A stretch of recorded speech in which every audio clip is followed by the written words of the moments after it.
Chapter 471. Harta karun yang aneh. Tidak ada pertanyaan apakah lorong ini mengarah ke Boundary of Fantastical Illusion atau tidak. Dengan budidaya teknik pengembangan hebatnya bersama dengan manik-manik layar matron yang dipinjamkan Zenith Yin kepadanya, melewati cobaan ini seharusnya menjadi masalah yang mudah. Dengan pemikiran itu, Han Li mengalihkan perhatiannya untuk memeriksa dengan cermat dua harta kuno di tangannya. Jika dia tidak dapat sepenuhnya memahami ruang lingkup kekuatan mereka, dia tidak akan dapat menggunakannya secara efektif ketika saatnya tiba. Dengan kilatan cahaya merah darah, jubah itu menghilang dari tangannya, hanya menyisakan rantai 5 pita tembaga di tangannya yang lain. 5 pita tembaga ini selebar lengan biasa dan memiliki tanda jimat misterius yang terukir di permukaannya, menyebabkan mereka tampak membingungkan. Han Li dengan ringan mengguncang mereka dengan lambaian pergelangan tangannya. Cahaya warna-warni dari pita tembaga terus berfluktuasi sebagai respons dan melepaskan teriakan samar seekor phoenix. Secercah semangat muncul dari mata Han Li saat dia menundukkan kepalanya sambil berpikir. Dia kemudian perlahan-lahan menuangkan kekuatan spiritual ke dalam pita tembaga melalui jari-jarinya. Selama ini, Han Li dengan sungguh-sungguh menatap pita tanpa berkedip. Kemudian dengan kilatan cahaya berwarna-warni, rantai 5 pita tiba-tiba menghilang tanpa jejak. Han Li terkejut, tetapi sesuatu segera muncul di benaknya. Dia melihat ke atas untuk melihat 5 pita tembaga mengambang tidak jauh di atas kepalanya. Mereka tak henti-hentinya berkedip dengan cahaya iblis. Han Li mengerutkan kening dan mengangkat lengannya, mengirimkan segel mantra biru. Pita tembaga segera berputar sejenak sebelum membentur dinding ke samping. Dengan beberapa peng yang teredam, dinding itu bersinar dengan cahaya putih, menunjukkan tidak sedikit pun kerusakan. Pita tembaga malah didorong jauh. Tampaknya pita tembaga tidak dimaksudkan untuk digunakan untuk menyerang secara langsung. Ekspresi Han Li tetap tidak berubah. Dia melambaikan tangannya dan membuat pita tembaga terbang kembali di atas kepalanya. Kemudian tanpa ragu-ragu, dia menyemburkan nafas ki spiritual ke arah cincin, menyebabkan cincin itu membengkak menjadi ukuran besar dalam sekejap mata. Cahaya menyilaukan melingkar di sekitar pita, dan tanda jimat mereka mulai bergerak. Alat sihir tipe cincin biasanya tidak digunakan untuk melakukan serangan langsung. Mayoritas dari mereka digunakan untuk menjebak musuh atau membela diri, sesuatu yang telah dipelajari Han Li melalui pengalaman. Setelah melihat pita besar dan tekanan menakjubkan yang mereka pancarkan, Han Li mengangkat kepalanya dan perlahan mengucapkan kata eksekusi. Segera setelah dia berbicara, ben-ben besar itu mengeluarkan teriakan dan langsung jatuh menimpanya. Cincin itu saling tumpang tindih dan menutupi Han Li di dalamnya. Setelah itu, pita besar berputar di sekelilingnya dengan kecepatan yang meningkat, sepenuhnya menutupi Han Li dalam layar cahaya pelangi yang kabur. Han Li tersenyum tipis. Tampaknya pita tembaga memiliki kemampuan bertahan. Adapun seberapa efektif mereka, itu adalah sesuatu yang hanya bisa diuji selama konfrontasi musuh. Dengan pemikiran itu, Han Li menembakkan segel mantra ke arah layar cahaya dengan jentikan jarinya. Dalam sekejap, tirai tipis itu bubar dan cincin-cincin itu kembali ke penampilan aslinya. Tapi setelah periode bergoyang keras, cincin tembaga melepaskan kilatan kecemerlangan dan menghilang dari pandangan. Kali ini, Han Li tetap tenang sambil mengulurkan telapak tangannya. Mengikuti kilatan cahaya pelangi, 5 pita tembaga seukuran telapak tangan muncul di tangannya. Han Li dengan tenang menatap pita tembaga dengan ekspresi termenung seolah-olah ada sesuatu yang terlintas dalam pikirannya. Tidak lama kemudian, Han Li melantunkan serangkaian mantra samar, menyebabkan pita menghilang dari tangannya. Tapi setelah hanya sedetik, mereka muncul di sekitar anggota badan dan leher Han Li dalam cahaya yang berkembang. Sikap Han Li menjadi goyah saat ia mulai jatuh seperti batang kayu. Untungnya, dia sudah bersiap untuk ini dan buru-buru menggumamkan mantra untuk melepaskan cincin tembaga. Han Li buru-buru memulihkan keseimbangannya dan menggosok lehernya yang tersedak. Namun, matanya menunjukkan kegembiraan yang luar biasa. Harta karun ajaib ini dapat digunakan sebagai serangan diam-diam dan merupakan sesuatu yang mustahil untuk dipertahankan. Bahkan jika lawannya memiliki kepekaan spiritual yang besar dan menyadari ada sesuatu yang salah dengan cincin tembaga sebelum mereka ditahan, mereka masih tidak akan punya waktu untuk bereaksi. Han Li yakin bahwa bahkan pembudidaya Nasgen Soul tidak bisa menjaga mereka. Dia memperhitungkan bahwa peluang keberhasilan untuk penyergapan cukup besar. Tentu saja, dia masih tidak tahu berapa lama Ben akan mampu menahan lawan-lawannya. Han Li senang mengetahui bahwa kemampuan pita tembaga jauh melampaui harapan aslinya. Merasa benar-benar puas, Han Li menempatkan pita tembaga di kantong penyimpanannya, dan dia mengeluarkan jubah merah tua. Tes untuk harta karun kuno ini secara alami jauh lebih sederhana. Dia hanya mengenakan jubah di tubuhnya dan menuangkan sedikit kekuatan sihir ke dalamnya. Itu berkembang dengan cerah dengan cahaya darah dan menyebabkan Han Li merasakan sensasi terbakar di tubuhnya. Pada saat yang sama, kekuatan sihirnya mulai mengalir liar ke dalam jubah di luar kendalinya. Han Li sangat ketakutan dan buru-buru memutuskan kekuatan sihirnya ke arah jubah, menyebabkan kecemerlangannya segera redup. Han Li terkejut dan melepas jubahnya.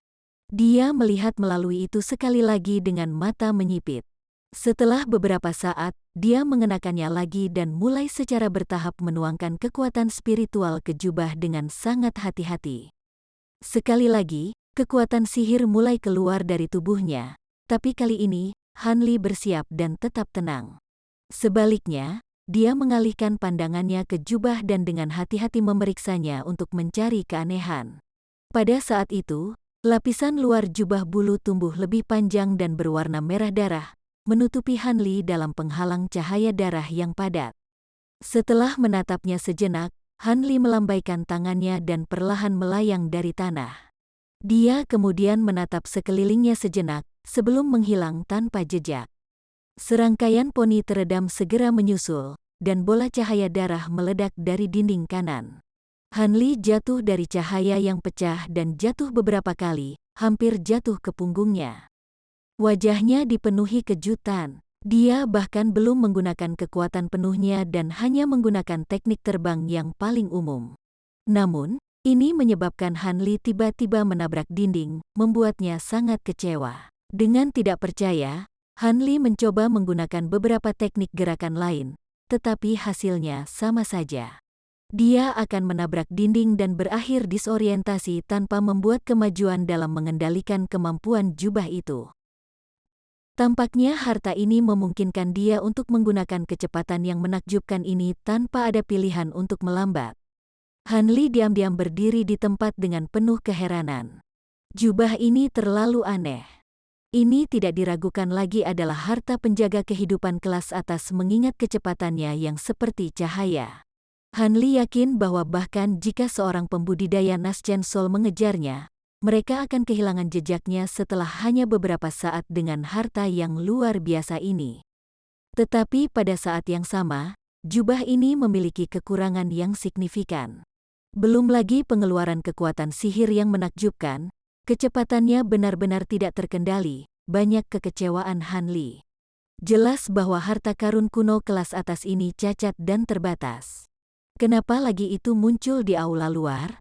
Namun terlepas dari ini, item ini masih sangat berguna untuk melarikan diri dari musuh. Han Li menyingkirkan jubah itu dengan perasaan yang rumit.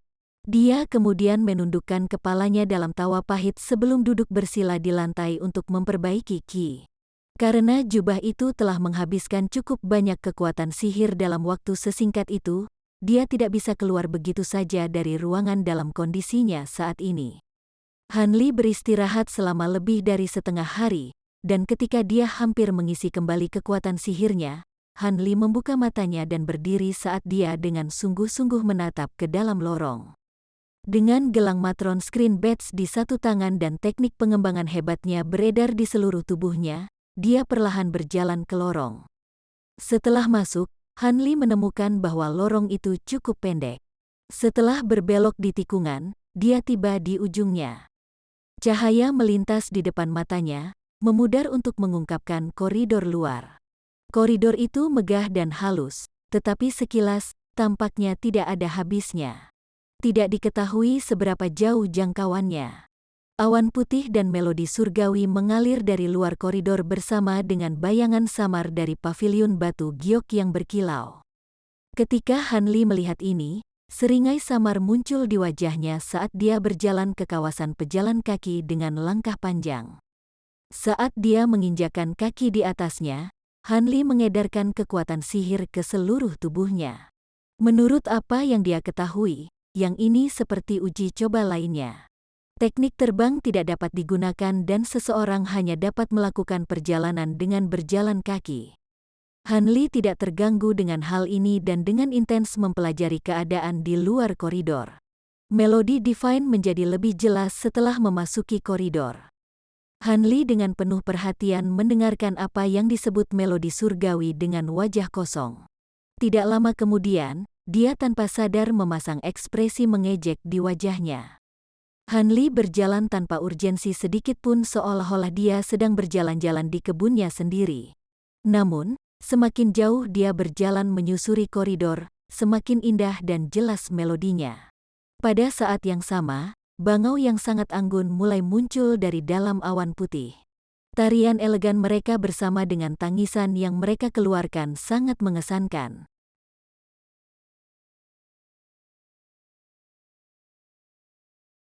Chapter 472. Istana Hitam. Hanli menatap bangau itu sekilas sebelum melanjutkan perjalanannya, tidak memperhatikan mereka lagi. Tapi saat Hanli melanjutkan jalannya, melodi surgawi yang turun dari langit secara bertahap meningkat intensitasnya. Bangau putih yang telah menari di udara tiba-tiba terbang ke kedua sisi koridor dan melebarkan sayapnya dengan teriakan panjang. Sesaat kemudian, di tengah melodi surgawi, burung bangau berputar beberapa kali sebelum berubah menjadi wanita muda dalam gaun istana. Para wanita muda ini tampaknya baru berusia 18 tahun dan sangat cantik dan penuh semangat muda. Mereka tersenyum ke arah Hanli dengan mata cerah yang dipenuhi dengan kasih sayang seolah-olah dia adalah kekasih tercinta mereka dan kemudian mengayunkan pinggang ramping mereka dengan fleksibilitas yang membuat mereka tampak tanpa tulang. Pada saat itu, suara surgawi berubah, menjadi lembut dan lembut seperti belayan seorang kekasih. Udara dipenuhi dengan sensasi romansa yang penuh gairah, dengan enggan memunculkan emosi di dalam diri mereka yang telah lama menguburnya jauh di dalam hati mereka. Ketika Hanli mendengar suara-suara baru ini, ekspresinya berubah sesaat sebelum dia segera menguatkan hatinya dan melanjutkan perjalanannya, dengan tajam mengabaikan hal-hal manis yang dibisikkan oleh para wanita muda. Setelah berjalan sekitar 100 meter, Hanli mendengar perubahan nada yang tiba-tiba menyebabkan melodi mengandung perasaan sedih dan sedih. Ekspresi para wanita muda berubah dengan melodi, dan tarian mereka terhenti. Masing-masing wajah mereka menunjukkan kesedihan yang luar biasa saat mereka menatap Hanli dengan kesedihan yang luar biasa, seolah-olah dia adalah orang yang tidak tahu berterima kasih yang memilukan. Siapapun yang memandang para wanita akan merasakan sakit hati yang luar biasa dan kasih sayang yang penuh kasih. Menarik, Hanli tersenyum dan berjalan dari sisi ke sisi, menghargai ekspresi sedih para wanita muda seolah-olah dia sedang menonton drama yang menarik. Hanli dengan jelas memahami bahwa karena batas ilusi fantastis mengikuti jalan es dan api, pasti ada lebih dari sekadar trik ini. Seperti yang diharapkan, setelah melihat bahwa ini tidak dapat menghentikan Hanli, melodi surgawi bergeser untuk secara halus membangkitkan nafsu. Pada saat yang sama, para wanita muda berusia beberapa tahun dengan kilatan cahaya, masing-masing dari mereka sekarang muncul sebagai wanita cantik montok di masa jayanya. Dengan kulit yang memerah, mata wanita cantik yang tiada taraf itu berkibar dengan gairah yang memikat saat mereka melepas gaun muslin mereka. Bersamaan dengan erangan menggoda yang keluar dari mulut kecil mereka yang merah dan suara-suara iblis yang membangkitkan nafsu yang dipancarkan oleh langit, itu lebih dari cukup untuk membuat siapapun gila karena godaan. Hanli tercengang. Tetapi setelah mengedarkan teknik pengembangan besar sekali ke seluruh tubuhnya, dia segera mendapatkan kembali ketenangannya. Bahkan jika seorang ahli teknik sihir menyerang Han Li dengan kekuatan penuh seperti sekarang, Han Li tidak akan terpengaruh sedikitpun. Dibandingkan dengan peristiwa semacam itu, ilusi kasar ini berada di bawah perhatiannya. Saat Han Li berjalan melewati dua baris wanita cantik, tindakan mereka menjadi semakin tidak terkendali. Beberapa dari mereka menatap Han Li dengan tatapan genit saat mereka menempelkan tangan ke dada. Yang lain mengelus-elus seluruh tubuh mereka sambil menggoyangkan pinggul, bersama dengan tindakan cabul lainnya. Han Li menyaksikan dengan mata terpesona dan mendecakkan lidahnya. Sementara dia tetap tidak terpengaruh karena perlindungan teknik pengembangan hebat, dia masih memastikan untuk menghargai pemandangan langka seperti itu dengan benar. Setelah ini, penampilan para wanita berubah sekali lagi, berubah menjadi berbagai jenis kecantikan yang berbeda. Ada wanita bangsawan yang bermartabat dan terpelajar, pelacur berapi-api, gadis berhati murni, dan ibu-ibu yang anggun dan dingin, masing-masing dengan pembawaan dan tingkah laku yang berbeda. Adegan yang terungkap sangat mirip dengan kumpulan semua keindahan dunia fana yang tiada taranya. Senyum tipis tergantung di wajah Han Li, tapi tatapannya sedingin es tanpa sedikit pun keinginan. Setelah 2 jam dengan santai, Han Li akhirnya tiba di ujung koridor setelah meluangkan waktu dan menikmati pemandangan. Koridor mengarah ke aula istana hitam dengan langit-langit datar. Gerbang besar dan dindingnya dibangun seluruhnya dari batu bata hitam. Gerbang aula muncul setinggi lebih dari 40 meter. Adapun interior aula, itu gelap gulita, menimbulkan perasaan misteri. Pada saat yang sama ketika Han Li melihat aula istana hitam besar, melodi sombong dari langit dan wanita penggoda tiba-tiba menghilang. Yang tersisa hanyalah awan putih tak berujung. Penampilan koridor telah kembali seperti saat dia baru saja masuk. Han Li tidak tampak terkejut dan hanya mengalihkan pandangannya ke aula hitam dengan ekspresi serius. Dia tanpa sadar memperlambat langkahnya saat dia mendekat, tetapi sebelum dia mendekat, aroma darah yang pekat tiba di hadapannya. Han Li mengerutkan kening dan melihat lagi ke aula istana. Dia menemukan bahwa aula istana sebenarnya tidak benar-benar hitam, melainkan berisi warna merah yang aneh seolah-olah lapisan darah panas telah membeku di atasnya, menghasilkan aroma jahat. Han Li berdiri di depan gerbang dengan tangan bersilang dan bergumam pada dirinya sendiri sejenak. Meskipun dia tidak meminta seseorang menjelaskan detail yang lebih baik dari batas ilusi fantastis, penampilan aula ini saja membuatnya yakin bahwa tempat ini menguji ketakutan tergelap dalam pikiran seseorang. Ini pasti tidak akan semudah koridor sebelumnya. Han Li sepenuhnya mengerti bahwa ada beberapa kelemahan yang ada di hatinya. Dia tidak takut atau pantang menyerah. Dia juga bukan seorang bijak yang begitu bijaksana sehingga dia terputus dari dunia. Paling-paling dia adalah manusia yang pintar dan licik. Akan sangat mengerikan jika dia melihat sesuatu yang benar-benar tidak dapat dia tahan dan dipaksa untuk diam.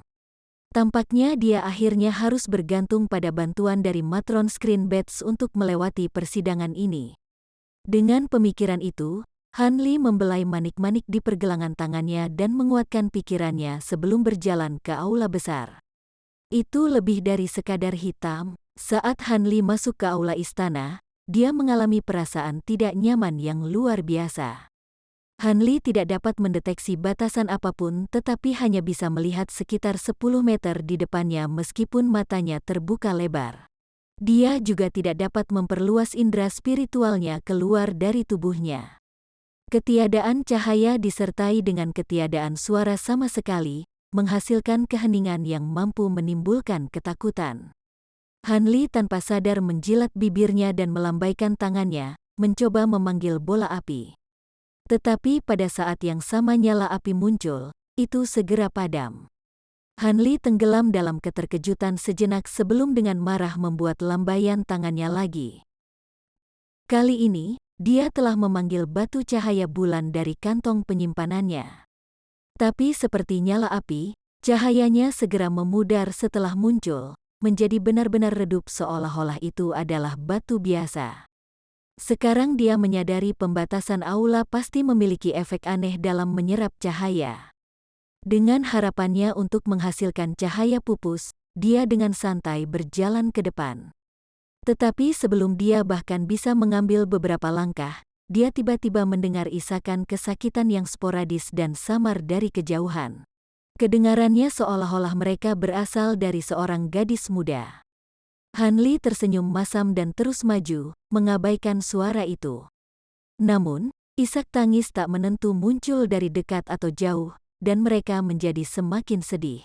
Isak tangis sepertinya mengikutinya.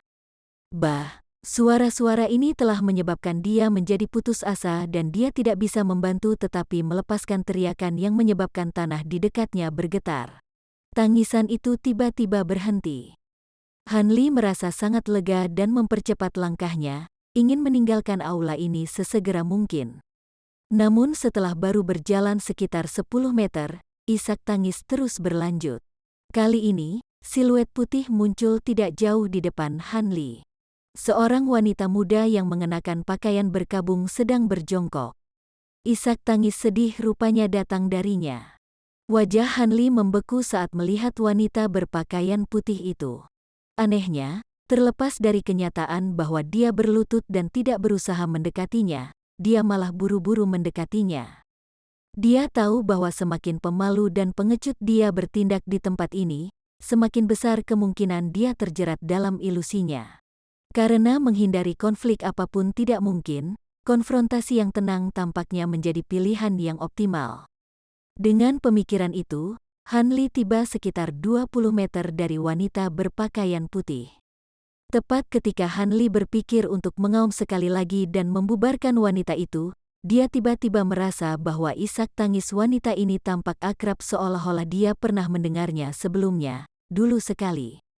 Hati Han Li bergetar. Dia buru-buru meyakinkan dirinya sendiri bahwa ini hanyalah ilusi untuk mencegah dirinya terpesona. Tapi semakin lama dia menatapnya, semakin dia tampak akrab. Pikirannya mulai dengan sungguh-sungguh mengacak-acak ingatannya, tetapi dia tidak dapat mengingat siapa dia. Han Li tanpa sadar berhenti dan mengerutkan kening, dengan dingin menatap wanita di depannya dalam diam. Kakak keempat, wanita itu berseru dengan suara yang lembut dan takut-takut. Ketika Han Li mendengar ini, dia merasakan pikirannya bergidik saat darah mengalir ke kepalanya. Dia tidak bisa tidak bertanya, "Siapa kamu? Dapatkah Anda menjadi kakak keempat, tidak mengenaliku lagi? Aku adik perempuanmu." Wanita berpakaian putih itu perlahan mengangkat kepalanya dari tanah dan memperlihatkan wajahnya yang lembut dan sedih. Hidungnya yang kecil, matanya yang cerah, dan wajahnya yang lembut mengingatkan pada adik perempuannya yang pemalu sebelum dia pergi ke Sekte 7 Misteri.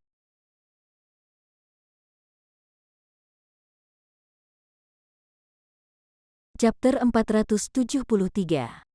Pembukaan Aula Dalam.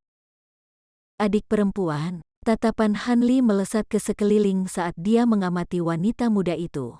Kata-kata dan penampilannya telah membangkitkan sesuatu yang telah lama dia kubur di lubuk hatinya. Kakak keempat, bagaimana aku bisa sampai di sini? Bukankah aku mati karena penyakit bertahun-tahun yang lalu? Saya takut. Siluet putih menggigil saat dia berdiri. Dia bisa melihat bahwa kulitnya pucat saat dia tumbuh di dekatnya, tampak seperti burung kecil yang ketakutan. Mata Han Li mengungkapkan ekspresi aneh. Wanita muda yang menyerupai adik perempuannya ini hanya berjarak 2 langkah darinya. Mata Han Li tiba-tiba menunjukkan kilatan dingin dan dia mengangkat tangannya, diam-diam menembakkan pedang biru kecil. Dalam sekejap, itu menembus dahi wanita muda itu. Siluet putih melepaskan jeritan tragis sebelum berubah menjadi kepulan asap hitam. Bahkan jika kamu mengambil bentuk adik perempuanku, kami berdua dipisahkan ketika kami masih muda. Tidak hanya penampilan saya saat ini sangat berbeda dari dulu, tapi saya membayangkan dia sudah melupakan penampilan saya juga. Bagaimana dia bisa mengenali kakak keempatnya secara sekilas? Han Li melihat ke arah asap hitam yang memudar dan mengungkapkan jejak kesepian. Setelah selesai, dia mengangkat pergelangan tangannya ke matanya dan melihat ke 4 manik-manik layar matron.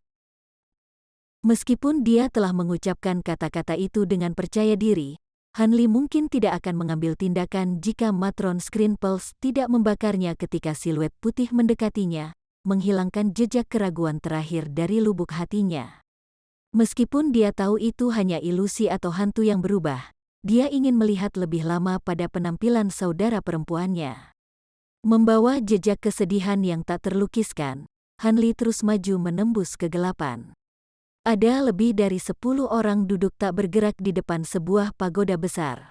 Pagoda itu tampaknya mencapai awan dan dibangun seluruhnya dari batu bata batu kapur yang besar. Dari kejauhan, pagoda itu tampak terpisah menjadi 5 lantai dengan masing-masing lantai sedikit lebih tipis dari lantai di bawahnya. Namun, setiap lantai dipisahkan oleh setidaknya 400 meter. Bahkan gerbang batu kapur di bagian paling bawah setinggi setidaknya 200 meter, membuat tampilan yang menakjubkan. Seluruh pagoda ditutupi oleh penghalang cahaya putih dengan semua orang beristirahat di luarnya dengan mata tertutup. Mereka tampak seperti semut dibandingkan dengan menara putih. Formasi transportasi putih dipasang di tengah para pembudidaya yang sedang beristirahat. Semua pembudidaya Nasjen Sol berada di antara mereka yang beristirahat di depan pagoda. Selain Wu Chou dan Bon Sage, ada juga kultivator formasi inti yang terlambat di sana. Han Li, Yuan Yao, 2 tetua Istana Bintang, dan pembudidaya formasi inti lainnya belum muncul. Wajah Zenith Yin tampak tenang seolah-olah dia tidak peduli. Namun, dalam hati dia cemas. Karena keduanya adalah pembudidaya formasi inti, Han Li seharusnya tiba di sini dengan kecepatan yang sama dengan yang dimiliki Wu Chou. Pada saat itu, kilatan cahaya putih muncul di tengah formasi transportasi, memperlihatkan siluet. Men Huzi dan para pembudidaya Devil Dao lainnya membuka mata mereka untuk melihat, tetapi momen kekecewaan melintas dari mata mereka karena Yuan Yao bertopeng yang muncul. Ketika wanita itu melihat begitu banyak eksentrik Nasjen Sol secara bersamaan menatapnya, hatinya jatuh. Tapi dia segera memaksa dirinya untuk diam-diam keluar dari formasi seolah-olah tidak ada yang salah. Secara kebetulan, saat wanita itu keluar dari formasi, bayangan itu muncul sekali lagi untuk mengungkapkan Han Li. Zenith Yin tanpa sadar tersenyum dengan alis terangkat. Men Huzi dan Awam King Yi diam-diam saling melirik, mengungkapkan kelegaan mereka. Saat Han Li muncul, dia terkejut menemukan Yuan Yao di depannya. Setelah meliriknya dengan sedikit senyum, dia berjalan menuju Grandmaster Zenith Yin dan memberi hormat sebelum berdiri di belakangnya. Zenith Yin sangat senang melihat Han Li berperilaku begitu patuh kepada tuannya yang terhormat. Dia menoleh dan mengangguk ke Han Li tanpa mengatakan apa-apa lagi. Seperti yang diharapkan, dia tidak akan dengan memalukan mengangkat topik meminta Han Li mengembalikan matron Screen Pulse kepadanya di sini. Demikian pula, Men Huzi tidak meminta kembali baju besinya yang berharga. Seolah-olah orang-orang ini sengaja lupa meminjamkan harta ini kepada Han Li. Ketika Han Li muncul, dia melihat bahwa para pembudidaya semua duduk diam tanpa niat untuk bergerak seolah-olah mereka sedang menunggu sesuatu. Pada saat itu, Han Li menemukan pagoda besar di depannya dan sangat kagum. Jadi ini aula dalam. Ini sangat berbeda dari apa yang saya bayangkan. Han Li bergumam dalam hati. Dia kemudian mengambil waktu sejenak untuk melirik Bon Sage secara diam-diam.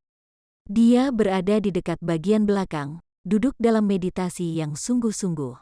Dia tampaknya tidak memperhatikan tatapan Han Li. Suara Bon Sage tiba-tiba tiba di telinga Han Li tanpa peringatan. Anak muda, alihkan pandanganmu ke tempat lain. Berhati-hatilah untuk tidak mengungkapkan saya kepada murid pengkhianat saya. Yakinlah, saya sudah membuat rencana tentang bagaimana kita akan menghadapi Zenith Yin dengan keyakinan penuh akan kesuksesan. Namun, peluang itu hanya akan muncul setelah Anda menggunakan Blood Jet Speeder untuk merebut Heaven Void Cauldron. Aku akan bertindak setelah itu. Ingat, jangan kirimi saya transmisi suara apapun. Kami tidak bisa mengekspos tindakan itu. Ekspresi Han Li tetap tenang saat dia mendengarkan, dan kemudian mengalihkan pandangannya ke tempat lain. Akan ada peluang setelah merebut harta karun itu?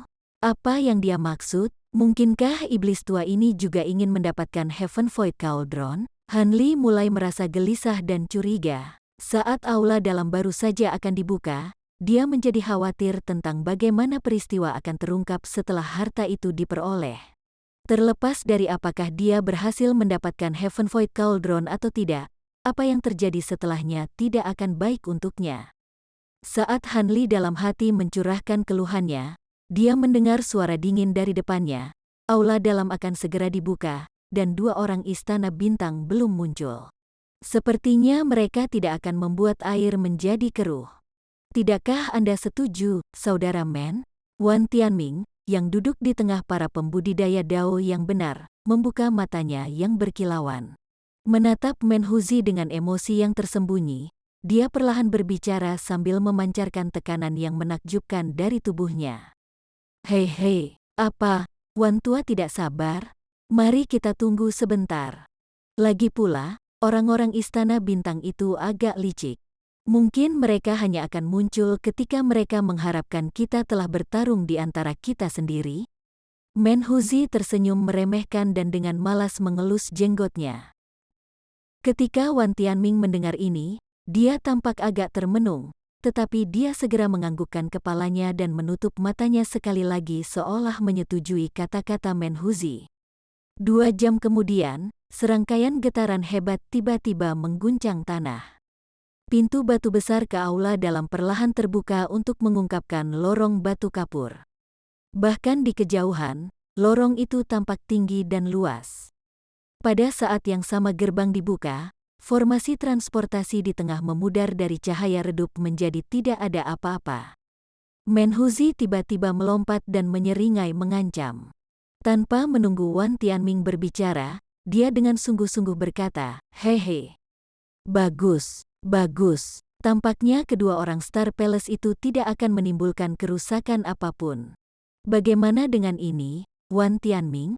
Kami akan memiliki pertempuran yang tepat, dan pihak yang kalah dilarang memasuki aula dalam."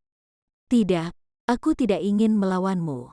Aku punya rencana yang berbeda." Bertentangan dengan harapan semua orang, Wan Tianming memberikan penolakan keras dengan ekspresi tegas. Men Huzi awalnya tertegun sebelum memasang seringai jahat. Dia dengan mengejek berkata, "Rencana yang berbeda?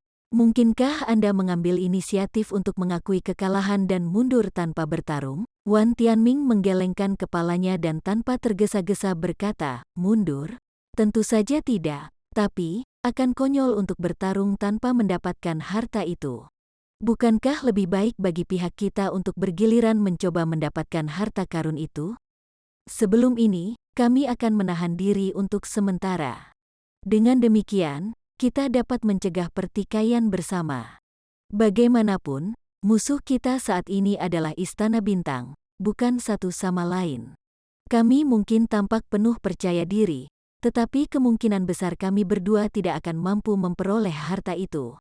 Kalau begitu, tidak akan ada gunanya pertempuran kita." Para pembudidaya Devil Dao agak terkejut dan tidak bisa membantu tetapi saling bertukar pandang.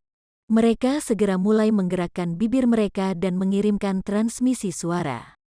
Wan Tianming dan pembudidaya Dao benar lainnya tampaknya telah membahas ini dan dengan tenang menunggu tanggapan pembudidaya iblis Dao. Setelah beberapa saat, Zenith Yin berbicara dengan ekspresi muram, "Kata-katamu menyenangkan, tetapi pada akhirnya, apa yang akan terjadi pada pihak yang mengambil harta itu? Jika kami berhasil, bagaimana kami bisa percaya bahwa Anda tidak akan mencoba merebutnya dari kami? Apakah kata-katamu hanyalah hasil dari lidah perak?" Wan Tianming tersenyum menanggapi dan berkata tanpa ragu, "Zenith Yin, kamu berbicara omong kosong. Jika Anda berhasil mendapatkan harta itu, maka tentu saja kami akan memperebutkannya. Demikian juga, Anda akan menantang kami jika kami ingin mendapatkannya. Ketika saatnya tiba, kami akan mengandalkan keterampilan untuk memutuskan. Secara keseluruhan, Itu masih lebih baik daripada membuang-buang waktu kita untuk bertarung sekarang.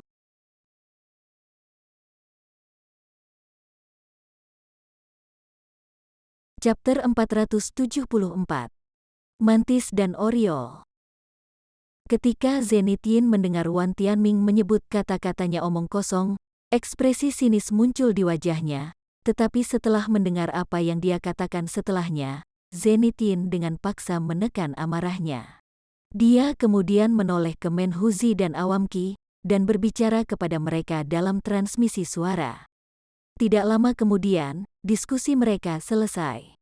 Zenith Yin dengan dingin berkata, "Sesuai saran Anda yang terhormat, kami akan berhenti bertarung untuk saat ini. Kami akan menunggu sampai harta itu disita." Wan Tianming terkekeh, "Bagus. Anda telah membuat keputusan yang bijaksana. Mari kita masuk bersama-sama." Dia kemudian berjalan menuju gerbang batu kapur besar diikuti oleh Tian Wuzi dan petani tua itu dari dekat. Menhuzi tidak bisa menahan diri untuk tidak mendengus pada tingkah laku mereka yang megah. Tatapannya kemudian tiba-tiba menyapu Yuan Yao dan pembudidaya formasi inti yang tidak dikenali Han Li dengan kilatan tak menyenangkan di matanya. Pada saat yang sama, keduanya memucat di bawah tatapan jahat Menhuzi. Mereka berubah menjadi seberkas cahaya kuning dan merah, bergegas menuju pagoda batu.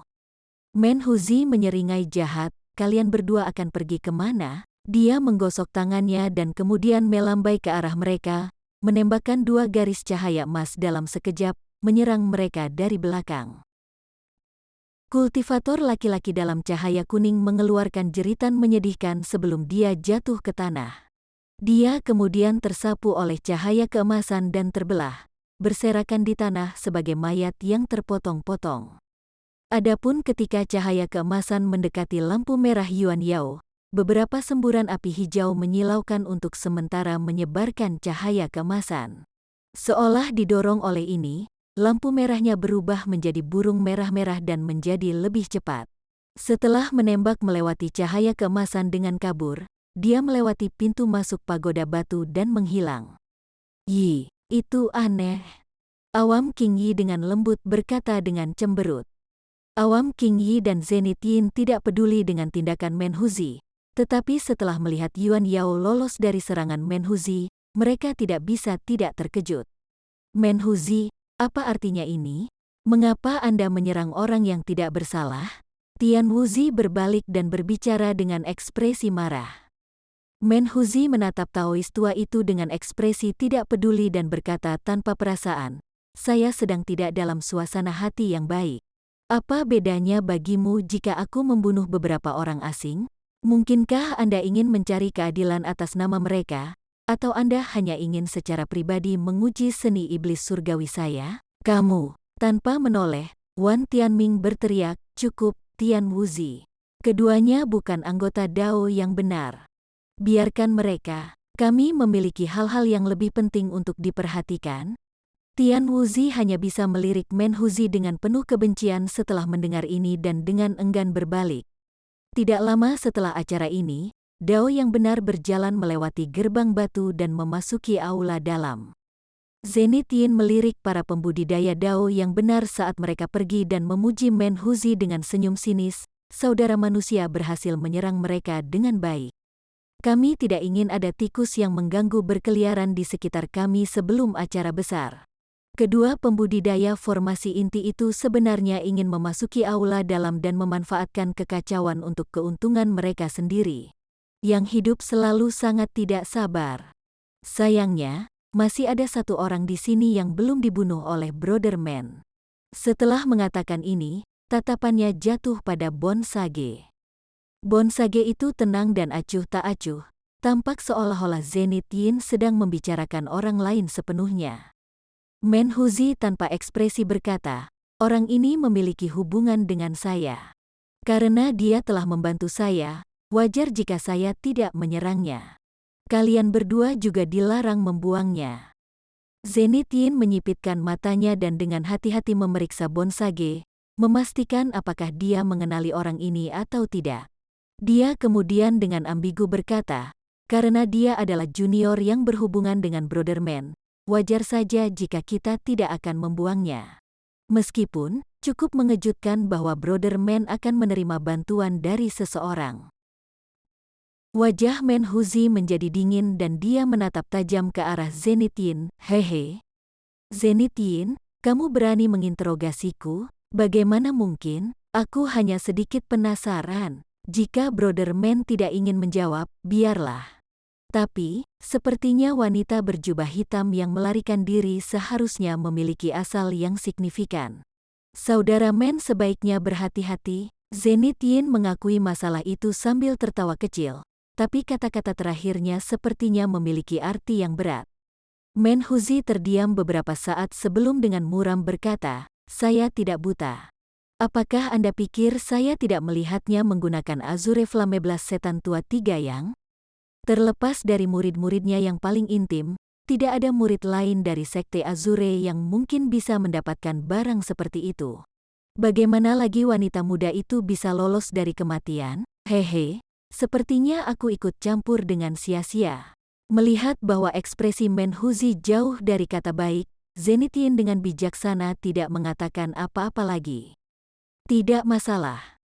Bahkan jika wanita itu penting bagi Old Devil Tree yang, Brother Man tidak perlu takut, mengingat kultivasinya. Namun, saat ini merupakan periode konflik yang penting di Laut Bintang yang tersebar antara Istana Bintang dan Tao yang benar dan Iblis. Kemampuan Iblis Tua sangat penting. Dan meskipun berasal dari Iblis Dao, dia tidak selaras dengan salah satu pihak yang terlibat.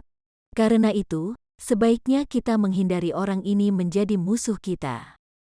Ayo selamatkan gadis itu. Orang tua berjubah Konfusianisme merapikan masalah itu dari samping. Menhuzi dengan kaku menganggukkan kepalanya dan tidak berkata apa-apa lagi.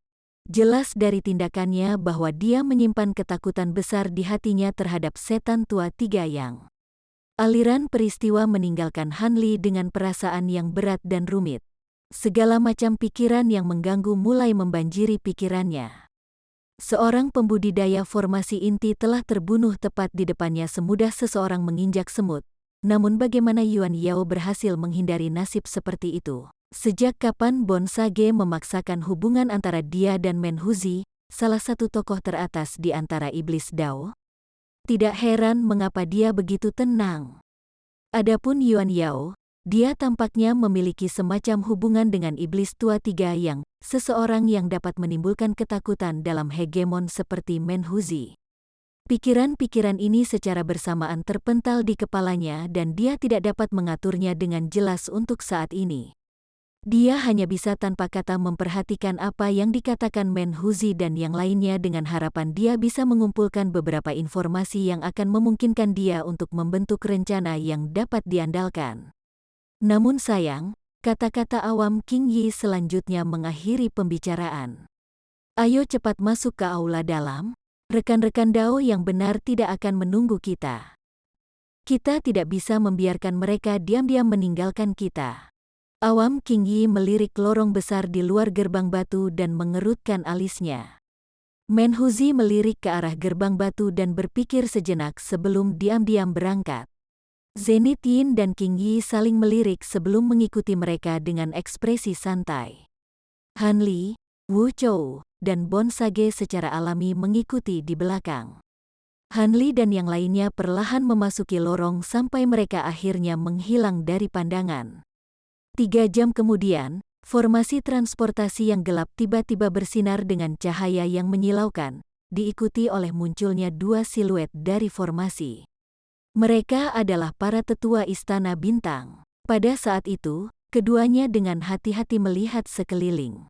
Setelah mereka melihat bahwa tidak ada orang di sekitar, mereka terlihat lega. Salah satu dari mereka berbicara dengan sedikit senyum, tampaknya mereka semua sudah masuk. Betapapun liciknya para eksentrik tua ini, mereka tidak dapat membayangkan bahwa Istana Bintang kita telah mengungkap batasan transportasi ini 1000 tahun yang lalu. Kita bisa tiba di tempat ini kapan saja kita mau. Yang lain berbicara dengan suara dingin, ayo pergi. Kita harus berhati-hati setiap saat. Kami tidak bisa membiarkan rahasia ini terungkap dengan mudah. kecuali mereka benar-benar berhasil mengekstrak Heaven Void Cauldron. Tentu saja, yang pertama berbicara mengangguk setuju. Dengan mengatakan itu, keduanya melesat ke arah gerbang batu sebagai dua garis cahaya putih. Han Li berjalan di belakang Zenith Yin dan tiba-tiba berada di samping Wu Chou, membuat Han Li tidak senang. Mungkin karena apa yang dikatakan Zenith Yin kepada Wu Chou sebelumnya, Wu Chou bertindak sangat ramah kepada Han Li di perjalanan. Dia kadang-kadang berbicara tentang beberapa hal sepele dengan Han Li untuk menghindari memperlakukan Han Li dengan dingin. Seolah-olah tatapan kebenciannya dari sebelumnya datang dari orang yang sama sekali berbeda. Tetapi semakin jauh tindakan palsu ini berlanjut, semakin suram perasaan Han Li. Han Li tidak bisa menahan tawa pahit pada dirinya sendiri dalam pikirannya. Apakah Zenith Yin memberi isyarat kepada Wu Chou bahwa mereka akan membunuhku setelah mereka mendapatkan harta itu? Apakah itu sebabnya Wu Chou bertindak sangat berbeda? Meskipun dia sangat khawatir di bawahnya, Han Li berbicara kepada Wu Chou sambil tersenyum, menghasilkan suasana palsu di antara keduanya. Bahkan mereka yang jaraknya lebih dari 30 meter dapat dengan jelas melihatnya. Tetap saja, Zenith Yin dan yang lainnya menutup mata terhadap keduanya saat mereka terus maju. Sejak tiga eksentrik Naschen Soul memasuki aula dalam, mereka menjadi serius berbeda dengan sikap santai dan mudah mereka dari sebelumnya. Tapi yang paling membingungkan Han Li adalah bahwa bahkan setelah waktu yang lama berlalu, tidak ada yang terjadi. Mereka tidak menemui batasan atau bahaya. Mungkinkah mereka telah memicu semacam pembatasan setelah memasuki gerbang batu? Dengan pemikiran itu, Han Li tidak bisa tidak memeriksa sekelilingnya lebih jauh.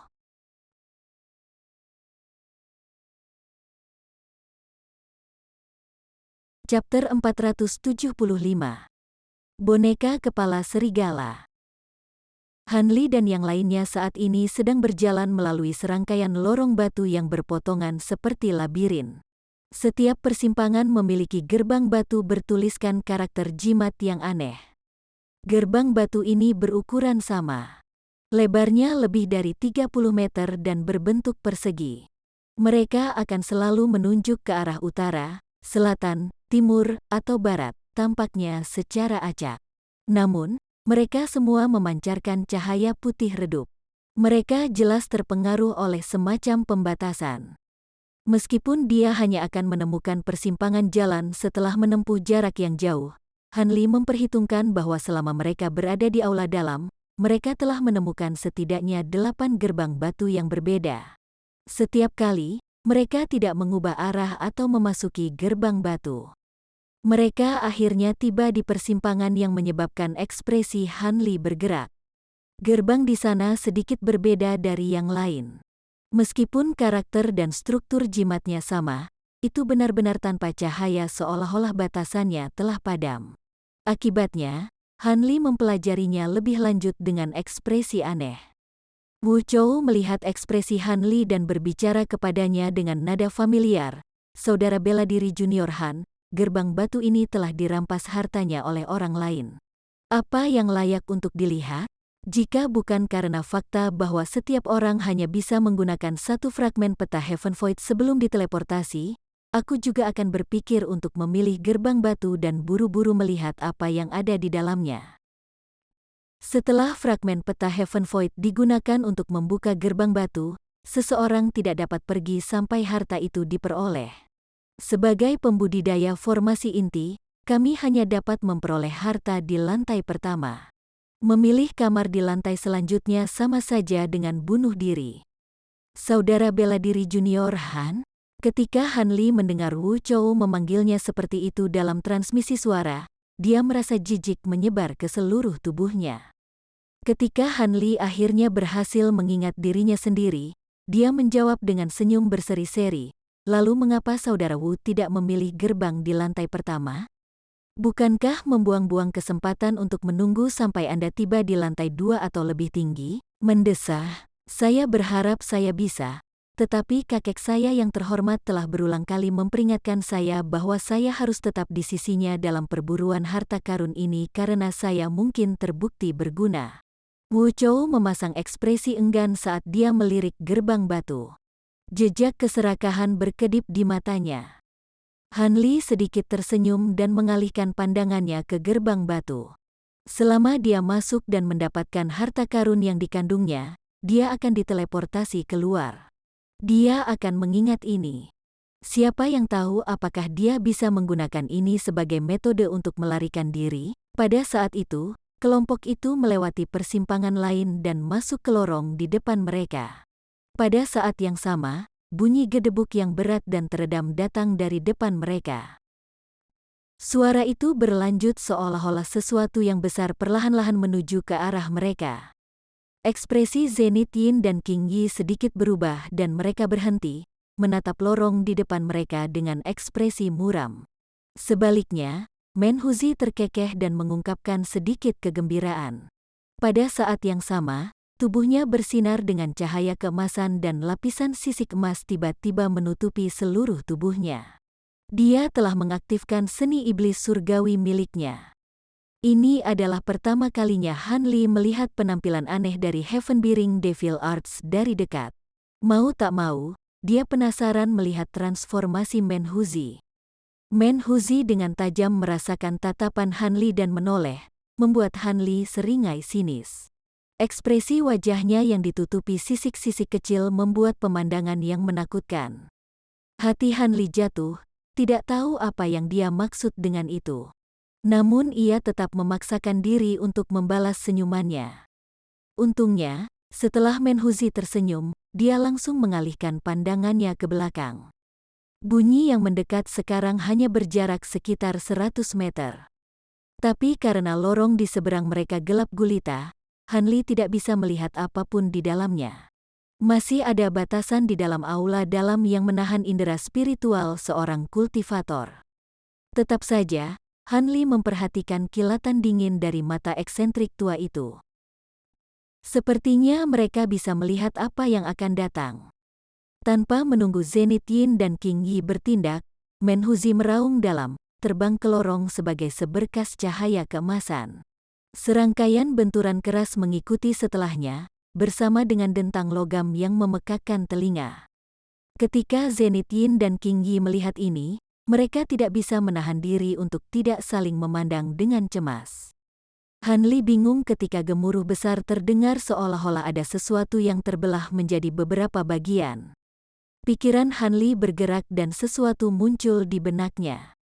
Detik berikutnya, hanya suara tawa liar dan riang Menhuzi yang terdengar. Zenith Yin sepertinya memikirkan sesuatu dan tidak bisa menahan tawa. Ayo pergi, hal ini tidak lagi menjadi masalah. Kami sudah lupa bahwa kami tidak lagi memiliki kultivasi yang sama seperti yang kami lakukan 300 tahun yang lalu. Para penjaga di lapisan pertama tidak lagi menjadi ancaman bagi kita. King Yi terkekeh dengan ekspresi santai, itu benar. Orang tua ini hampir melupakan ini juga. Terakhir kali saya datang ke sini, saya baru saja memasuki tahap Naschen Sol, dan para penjaga meninggalkan kesan yang terlalu dalam. Itu bagus bahwa Brother Man telah menanganinya dengan seni iblis surgawinya. Kalau tidak, kita akan menghabiskan terlalu banyak usaha untuk mereka. Setelah itu, keduanya mulai memimpin dengan Han Li dan Wu Chou mengikuti mereka. Bonsage, yang awalnya tidak berekspresi selama ini, menunjukkan rasa jijik saat dia dengan tenang mengikuti mereka di belakang. Setelah berjalan sekitar 30 meter, Han Li melihat Menhuzi di depan mereka dengan tangan di belakang punggungnya. Dia berdiri di atas sesuatu yang bersinar dengan cahaya perak. Ketika Menhuzi melihat Zenith Yin, dia meregangkan lehernya dan dengan acuh tak acuh berkata, tidak buruk. Ini disajikan cukup baik untuk pemanasan. Aula Heaven Void kali ini benar-benar menarik. Namun, itu tidak sehebat rumor yang dibuat. Itu karena kekuatan yang luar biasa dari seni iblis surgawi Brother Man. Kultivator lain harus menggunakan harta sihir di area yang begitu sempit, jadi mereka mengalami sedikit masalah. Awam King Yi berkata sambil tersenyum. Ketika Menhuzi mendengar sanjungannya, dia tertawa kecil tetapi tidak berkata apa-apa lagi. Sisik emas di tubuhnya dengan cepat memudar, dan dia dengan acuh tak acuh memimpin. Sepertinya pertarungan sebelumnya membuatnya tidak puas. Zenith Yin dan King Yi saling melirik sambil tersenyum. Karena Menhuzi sangat ingin memimpin, mereka dengan senang hati mengikutinya dengan tenang. Ketika mereka berjalan melewati benda perak itu, Han Li berhenti dan menundukkan kepalanya untuk melihatnya. Boneka mekanik, Han Li tercengang. Itu memang boneka, tapi boneka kelas berapa ini yang tidak langsung dihancurkan oleh pembudidaya tahap pertengahan Naschen Sol? Sebagian besar dari apa yang tersebar di tanah adalah potongan-potongan logam perak yang tidak diketahui. Selain itu, ada bagian yang hancur dari kepala serigala emas, dan beberapa potong bilah hitam pekat, tebal dan tidak memantulkan cahaya, serta berbagai macam keanehan lainnya. Saat Bonsage dengan cepat melewatinya, dia dengan acuh tak acuh berkata tanpa menoleh, "Jangan repot-repot melihat mereka. Meskipun barang-barang ini sangat langka, mereka tidak dapat digunakan untuk memperbaiki harta sihir apapun. Mereka yang masuk ke sini jauh sebelumnya sudah mencoba." Han Li terkejut dengan ini, tetapi dia terus melihat ke tanah seolah-olah dia tidak mendengar. Tatapannya jatuh pada permata hijau tua berkilau di tanah. Auranya yang sangat dingin memberi Han Li kesan yang luar biasa. Setelah bergumam pada dirinya sendiri sejenak, Han Li segera memasukkan barang-barang ini ke dalam kantong penyimpanannya dengan sapuan tangannya sebelum bergabung kembali dengan yang lain. Pikiran Han Li cukup sederhana. Bahkan jika barang-barang ini benar-benar tidak berguna, dia bisa belajar sedikit tentang pencapaian kultivator kuno dalam teknik boneka dari komposisi boneka dan teknik penyempurnaan yang digunakan untuk membuatnya. Bagaimanapun, boneka kelas tertinggi dalam sutra wayangnya adalah boneka kelas 4, setara dengan hanya para pembudidaya yayasan pendirian yang terlambat pada tahap inti palsu. Ini adalah boneka harimau besar yang memakan seluruh batu roh kelas menengah dengan serangan bertenaga penuh. Boneka dengan kepala serigala emas lebih kuat dari pembudidaya formasi inti awal. Meskipun Menhuzi memperlakukannya seperti permainan anak-anak tanpa menggunakan harta sihir yang kuat, sikap serius Zenith Yin dan awam King Yi menunjukkan bahwa itu tidak biasa. Dengan barang-barang bagus di tangan, wajar saja jika Han Li ingin pergi dan menelitinya. Tapi saat keadaan berdiri, tidak akan ada kesempatan baginya untuk menyelinap pergi ke gerbang batu dan melarikan diri dengan harta juga. Dia mengerti betul bahwa meskipun berjalan di depannya, 3 eksentrik Naschen Sol mengawasi setiap gerakannya melalui indera spiritual mereka. Ingin diam-diam menyelinap pergi melalui gerbang batu hanyalah angan-angan. Dengan temperamen Han Li, rasanya agak tak tertahankan untuk meninggalkan harta karun seperti itu dengan tangan kosong. Untuk saat ini, dia bisa mendapatkan potongan-potongan boneka ini sebagai hadiah hiburan dari aula dalam. Adapun harta Heaven Void Cauldron, Han Li tahu lebih baik daripada memiliki harapan fantastis seperti itu.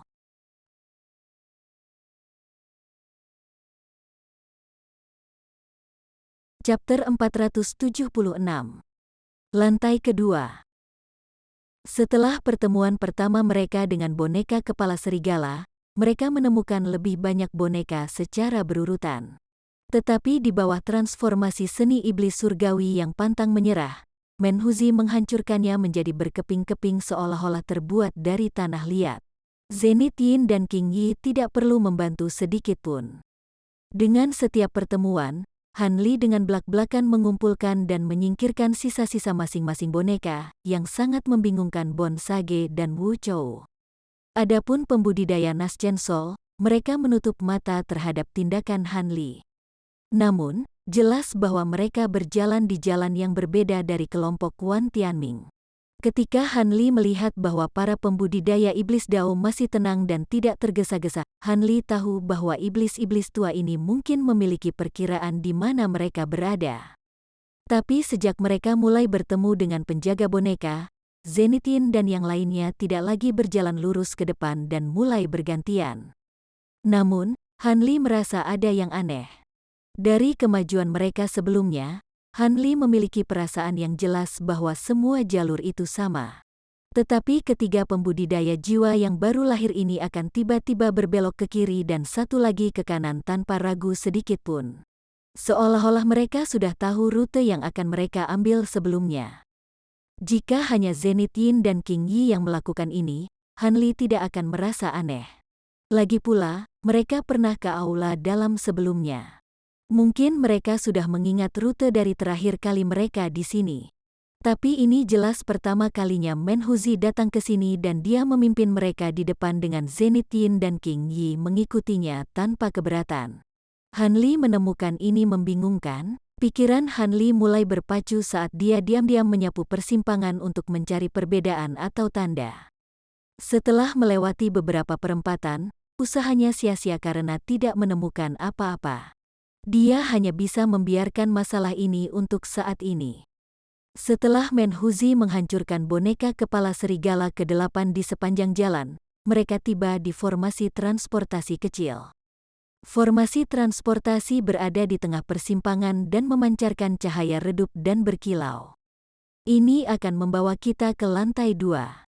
Saya ingin tahu apakah Wan Tianming dan kelompoknya telah menggunakan trik apapun. Mereka benar-benar berhasil mendahului kita. Awam King Yi menggerutu saat melihat formasi transportasi, tetapi sedikit senyuman masih ada di wajahnya.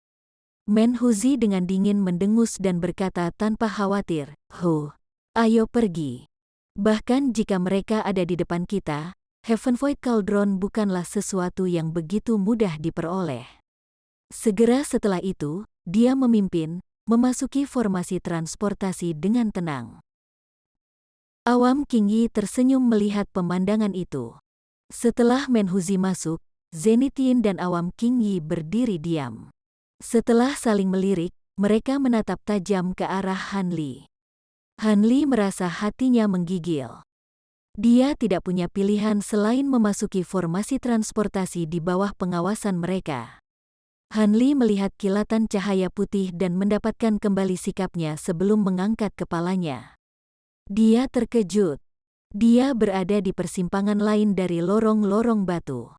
Jika bukan karena Menhuzi yang berdiri di depannya, Han Li akan berpikir bahwa formasi transportasi telah gagal.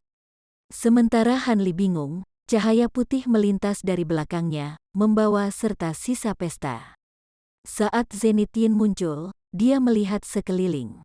Dia meringis dan bergumam, metode apa yang digunakan orang-orang Dao yang benar untuk melakukan perjalanan begitu cepat? Saya tidak dapat lagi menemukan mereka. Mata Awam King Yi dengan dingin berkilau saat dia berdiri di belakang Zenith Yin. Biarkan saja, saya merasa aneh mengapa para pembudidaya Dao yang benar membuat proposal yang licik di luar. Dari apa yang telah kita lihat, sepertinya mereka merencanakan untuk melawan kita selama ini. Tapi, tidak apa-apa jika mereka mencoba merebut harta itu terlebih dahulu. Sebenarnya memperoleh Heaven Void Cauldron dengan ulat sutra berulir emas Wan Tianming hanyalah angan-angan. Mereka hanya menguji sedikit keberuntungan yang mereka miliki. Karena itu, tidak akan terlambat bagi kita untuk bersembunyi dan bersembunyi dalam penyergapan. Kata-kata Brother King masuk akal. Namun, kita tidak bisa menunda terlalu lama. Kami harus mempercepat langkah kami. Zenith Yin menganggukkan kepalanya dan setuju dengan ekspresi yang jauh lebih baik. King Yi berbicara kepada Menhuzi dengan ekspresi serius, "Saudaraku, hati-hati. Penjaga boneka ular di lantai ini agak merepotkan. Rekan Taois Wu dan saya dapat memberikan bantuan untuk menjatuhkan mereka. Dengan cara ini, kita dapat menghemat sedikit waktu dan menghemat kekuatan sihir kita. Mari kita cegah kelemahan apapun yang dapat dieksploitasi oleh Dao yang benar." Penjaga boneka ular, itu sepertinya menarik, lakukan sesukamu, kata Menhuzi dengan nada acuh. Pesta pembudidaya iblis Dao kemudian melanjutkan perjalanan mereka. Tidak lama kemudian, Han Li menemukan perbedaan antara lantai pertama dan kedua. Persimpangan di lantai 2 jauh lebih kecil dari lantai pertama. Mereka juga terpisah lebih jauh dengan beberapa jebakan dan batasan menakutkan yang dipasang di sepanjang jalan. Meskipun hal-hal ini tidak menimbulkan ancaman bagi pembudidaya Nascensol, mereka tidak diragukan lagi mematikan bagi pembudidaya formasi inti. Hanli merasakan hawa dingin di punggungnya saat dia mengikuti yang lain. Tidak diragukan lagi bahwa dia akan kehilangan nyawanya karena pembatasan dan jebakan jika dia memasuki lantai 2 aula dalam sendirian. Pada saat mereka melintasi persimpangan pertama di lantai 2, Hanli akhirnya melihat salah satu penjaga boneka ular. Boneka itu tampak benar-benar menjijikkan. Kepala ularnya berwarna biru dan merah, tetapi tubuhnya ditutupi sisik hitam legam. Selain itu, ia memiliki 2 lengan di bagian belakang dan depannya. Kedua lengan depannya memegang tombak pendek berwarna hijau, dan kedua lengan belakangnya memegang cambuk hitam mengkilap dengan duri tajam yang bersinar dengan ki abu-abu. Ketika boneka melihat kelompok mereka, itu segera menyerang mereka sebagai seberkas cahaya hitam tanpa suara. Tindakannya sangat cepat. Menhuzi tertawa terbahak-bahak. Dia dituntut untuk memenuhinya setelah mengaktifkan seni iblis surgawinya. Adegan berikut membuat Hanli kagum. Boneka iblis ular itu sangat gesit dengan tombak hijau dan cambuknya. Meskipun rentetan serangannya yang tak henti-hentinya tidak menimbulkan banyak ancaman bagi Menhuzi, dia terpaksa melindungi beberapa titik vitalnya. Karena dia tidak menggunakan harta sihir apapun, dia tidak memiliki tindakan lain yang terbuka untuknya. Meskipun tidak diketahui dari bahan apa tombak hijau itu dibuat, mereka sedikit merusak tangan berlapis emas Menhuzi saat terkena benturan, meninggalkan 2 luka. Ekspresi keheranan terpancar dari wajah Menhuzi. Pada saat inilah Zenith Yin dan King Yi memutuskan untuk bertindak. Zenith Yin menggunakan Heaven Void Corp Sapphire yang telah mengilhami ketakutan Hanli ketika mereka pertama kali bertemu. Bola api hitam muncul di tangannya sebelum berubah menjadi benang hitam halus saat ditembakkan. Sama seperti boneka itu menembus seni iblis surgawi Menhuzi, ia meninggalkan penjaganya. Dalam sekejap, salah satu lengan depannya diselimuti oleh api hitam dan menghilang. Adapun King Yi, dia membuka mulutnya dan seutas cahaya biru dengan liar keluar dari mulutnya menuju boneka itu. Benang cahaya biru melilit boneka itu sekali dan kemudian meledak menjadi sekelompok ledakan, menyebabkan boneka itu jatuh.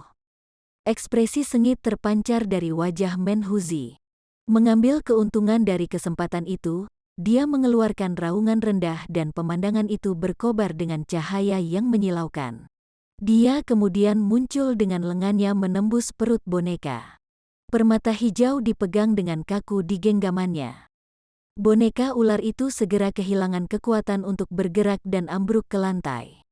Menhuzi memandangi boneka mati itu dan melirik permata hijau di tangannya. Dengan ekspresi jahat berkedip-kedip di wajahnya, dia menghancurkan permata itu dengan mengepalkan tangannya. Tapi setelah dia membuka tangannya, dia menemukan permata itu sama sekali tidak terluka. Bahkan ekspresi Menhuzi yang biasanya biadab pun berubah setelah melihat ini. Dengan seni iblis pendukung surga yang ditanamkan ke tangannya, dia akan mampu membelokkan harta sihir bertenaga, apalagi satu permata. Dia seharusnya bisa merusaknya setidaknya. Saat wajah Menhuzi tampak agak kosong, King Yi terkekeh dan berjalan mendekat. Saudaraku, tidak perlu terkejut. Batu aneh ini sudah diteliti oleh orang lain. Meskipun permata ini tidak dapat dihancurkan, ia juga tidak dapat dimurnikan atau digunakan untuk memperkuat harta sihir. Saya rasa bahwa kecuali para pembudidaya zaman kuno berurusan dengannya, itu akan tetap menjadi perhiasan belaka. Bahkan sekte pemurnian boneka tidak tahu apa yang harus dilakukan dengan batu itu. Barang-barang kuno sangat tidak biasa. Anak muda, Anda tampaknya menyukai sisa-sisa seperti itu. Di sini, menyembunyikan rasa malunya dari sebelumnya, Menhuzi meringis dan dengan santai melemparkannya ke Hanli. Pikiran Hanli menjadi kosong dan dia secara tidak sadar menerima item itu. Setelah dia menyadari apa yang telah terjadi, dia diam-diam menyimpannya ke dalam kantong penyimpanannya. Setelah dia menyapu pandangannya, dia berjalan ke depan dan menyapu sisa-sisa boneka ular tanpa jejak kesopanan.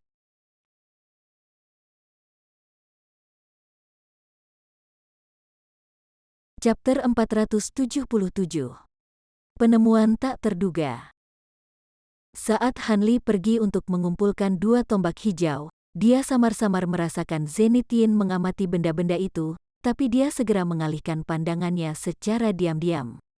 Meskipun tindakan ini cukup diam-diam, itu menyebabkan hati Hanli menggigil. Kedua tombak pendek ini jelas merupakan item yang bagus dan Zenith Yin menginginkannya untuk dirinya sendiri. Tapi dia tidak bisa secara paksa memperolehnya sekarang dan melupakan Heaven Void Cauldron.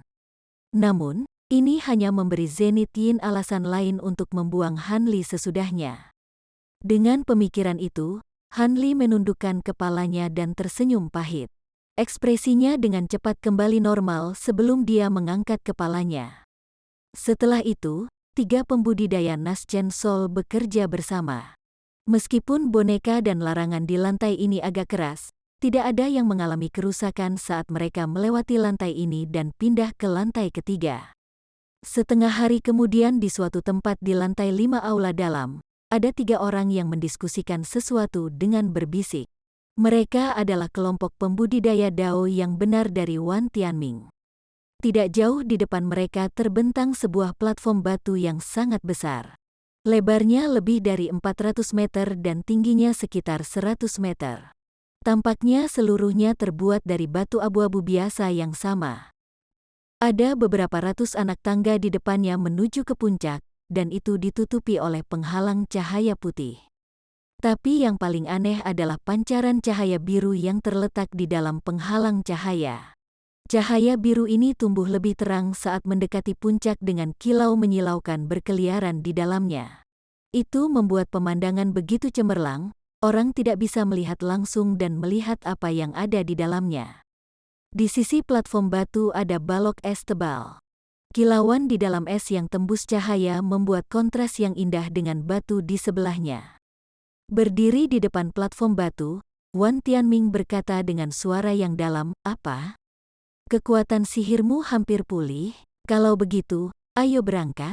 Meskipun kami menggunakan ritus penciptaan sekte takdir surgawi untuk menghindari penjaga boneka, kami masih tidak punya banyak waktu. Seni iblis surgawi Menhuzi seharusnya bisa menangani boneka dengan mudah.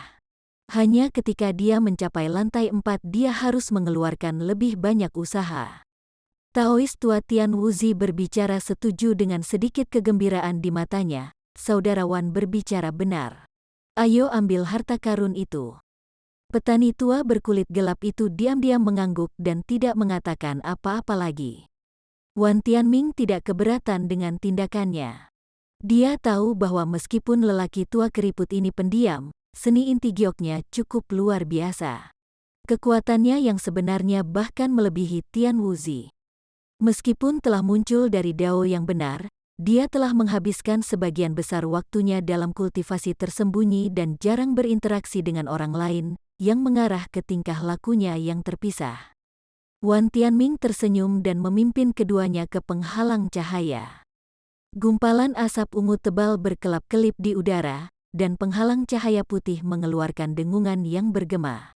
Dengan lambaian tangannya, Wan Tianming membelah lubang setinggi 3 meter, memungkinkan mereka berjalan dalam barisan. Segera, Wan Tianming dan yang lainnya menghilang ke dalam cahaya biru saat mereka memanjat. Robekan di penghalang cahaya memperbaiki dirinya sendiri dan langkah-langkah menjadi sunyi sekali lagi. Setelah waktu yang tidak diketahui, Menhuzi dan Zenith Yin muncul di depan penghalang cahaya, tetapi pada saat itu pesta Wan Tianming sudah lama berlalu. Hanli dan yang lainnya segera muncul di belakang mereka. King Yi melihat ke platform batu besar di depannya dan berkata dengan mata bersinar, "Kami akhirnya tiba di tempat terkutuk ini." Boneka berambut emas di lantai 4 sangat kejam. Seandainya kita semua tidak menggunakan keterampilan khusus kita akan terjerat untuk beberapa waktu. Zenith Yin berkata dengan ekspresi muram, boneka itu tidak banyak. Batasan yang kami temui di lantai 3 cukup sulit untuk dilanggar, menghabiskan banyak waktu kami. Kalau tidak, kami akan tiba di sini lebih awal. Apa gunanya mengatakan omong kosong seperti itu setelah tiba? Pertama, Mari kita lihat apakah kelompok Wan Tianming sudah pergi untuk merebut harta karun itu. Menhuzi mengerutkan kening dan berbicara dengan tidak sabar. Zenith Yin tampak agak tidak senang dengan kata-katanya, tetapi dia tidak menanggapi. Mengenakan ekspresinya yang biasa, awam King Yi terkekeh dan berkata, "Tenang, Saudara Men. Menurut Brother Wu dan seni penyelidikan rahasia saya, kelompok Wan Tianming telah naik beberapa jam yang lalu, tetapi mereka belum pergi. Akan lebih baik bagi kita untuk menunggu di sini karena tangga ini adalah satu-satunya pintu masuk dan keluar dari teras naga beku." Satu-satunya jalan? Benarkah itu? Para pembudidaya Dao yang benar bisa menyelinap pergi pada saat ini karena kita dengan bodohnya menunggu mereka. Menhuzi melirik lelaki tua itu dan sepertinya tidak mempercayainya. Orang tua itu memutar-mutar janggutnya sambil berkata, "Hehe, tidak ada pertanyaan tentang ini. Penghalang cahaya ini sudah terkenal bahkan di zaman kuno, yang dikenal sebagai Celestial Tile Star Restriction. Selain pembukaan di tangga, tidak ada jalan keluar lain yang bisa dibuat dengan mudah." Menhuzi menganggukkan kepalanya, "Baiklah, kami akan melakukannya." Dia kemudian duduk bersila di dekat tangga dan mulai bermeditasi. Adapun Zenith Yin dan King Yi, mereka bergerak lebih dekat satu sama lain dan mulai berdiskusi dengan berbisik. Setelah melihat semua ini, Han Li tersenyum kecut dalam benaknya, tetapi tidak mengungkapkan semua ini di wajahnya. Para pembudidaya iblis Dao ini tidak salah dalam tindakan mereka, tetapi Wan Tianming sendiri tampaknya adalah orang yang agak cerdik. Mungkin selama ini dia ingin mereka menunggu di luar. Dengan pemikiran itu, Han Li melihat sekeliling. Dia menemukan bahwa Bon Sage adalah satu-satunya orang yang dekat dengan platform batu. Dia menatap penghalang cahaya putih seolah-olah dia sedang memikirkan sesuatu. Ekspresi Han Li bergerak. Ini adalah kesempatan yang baik untuk berdiskusi lagi, tetapi dia segera berpikir dua kali. Setan tua ini menjalin hubungan antara dia dan Menhuzi. Nilai Han Li baginya seharusnya sudah sangat menurun. Kemungkinan besar dia memiliki pemikiran yang sama dengan Zenith Yin, untuk menggunakan laba-laba Bloodjet miliknya untuk mendapatkan Heaven Void Cauldron dan kemudian membuangnya setelah itu. Kenapa lagi dia akan melepaskan kesempatan bagus ini untuk membunuh Zenith Yin? Itu harus terlebih dahulu mendapatkan harta karun itu. Jika dia mengambil inisiatif untuk menghubunginya, dia hanya akan membiarkan Bon Sage melihat keraguannya. Situasinya hanya bisa menjadi lebih buruk sebagai hasilnya. Sepertinya dia harus mengandalkan dirinya sendiri untuk merencanakan pelariannya. Dengan pemikiran itu, tatapan Han Li tanpa sadar menjadi dingin saat dia melihat Bon Sage.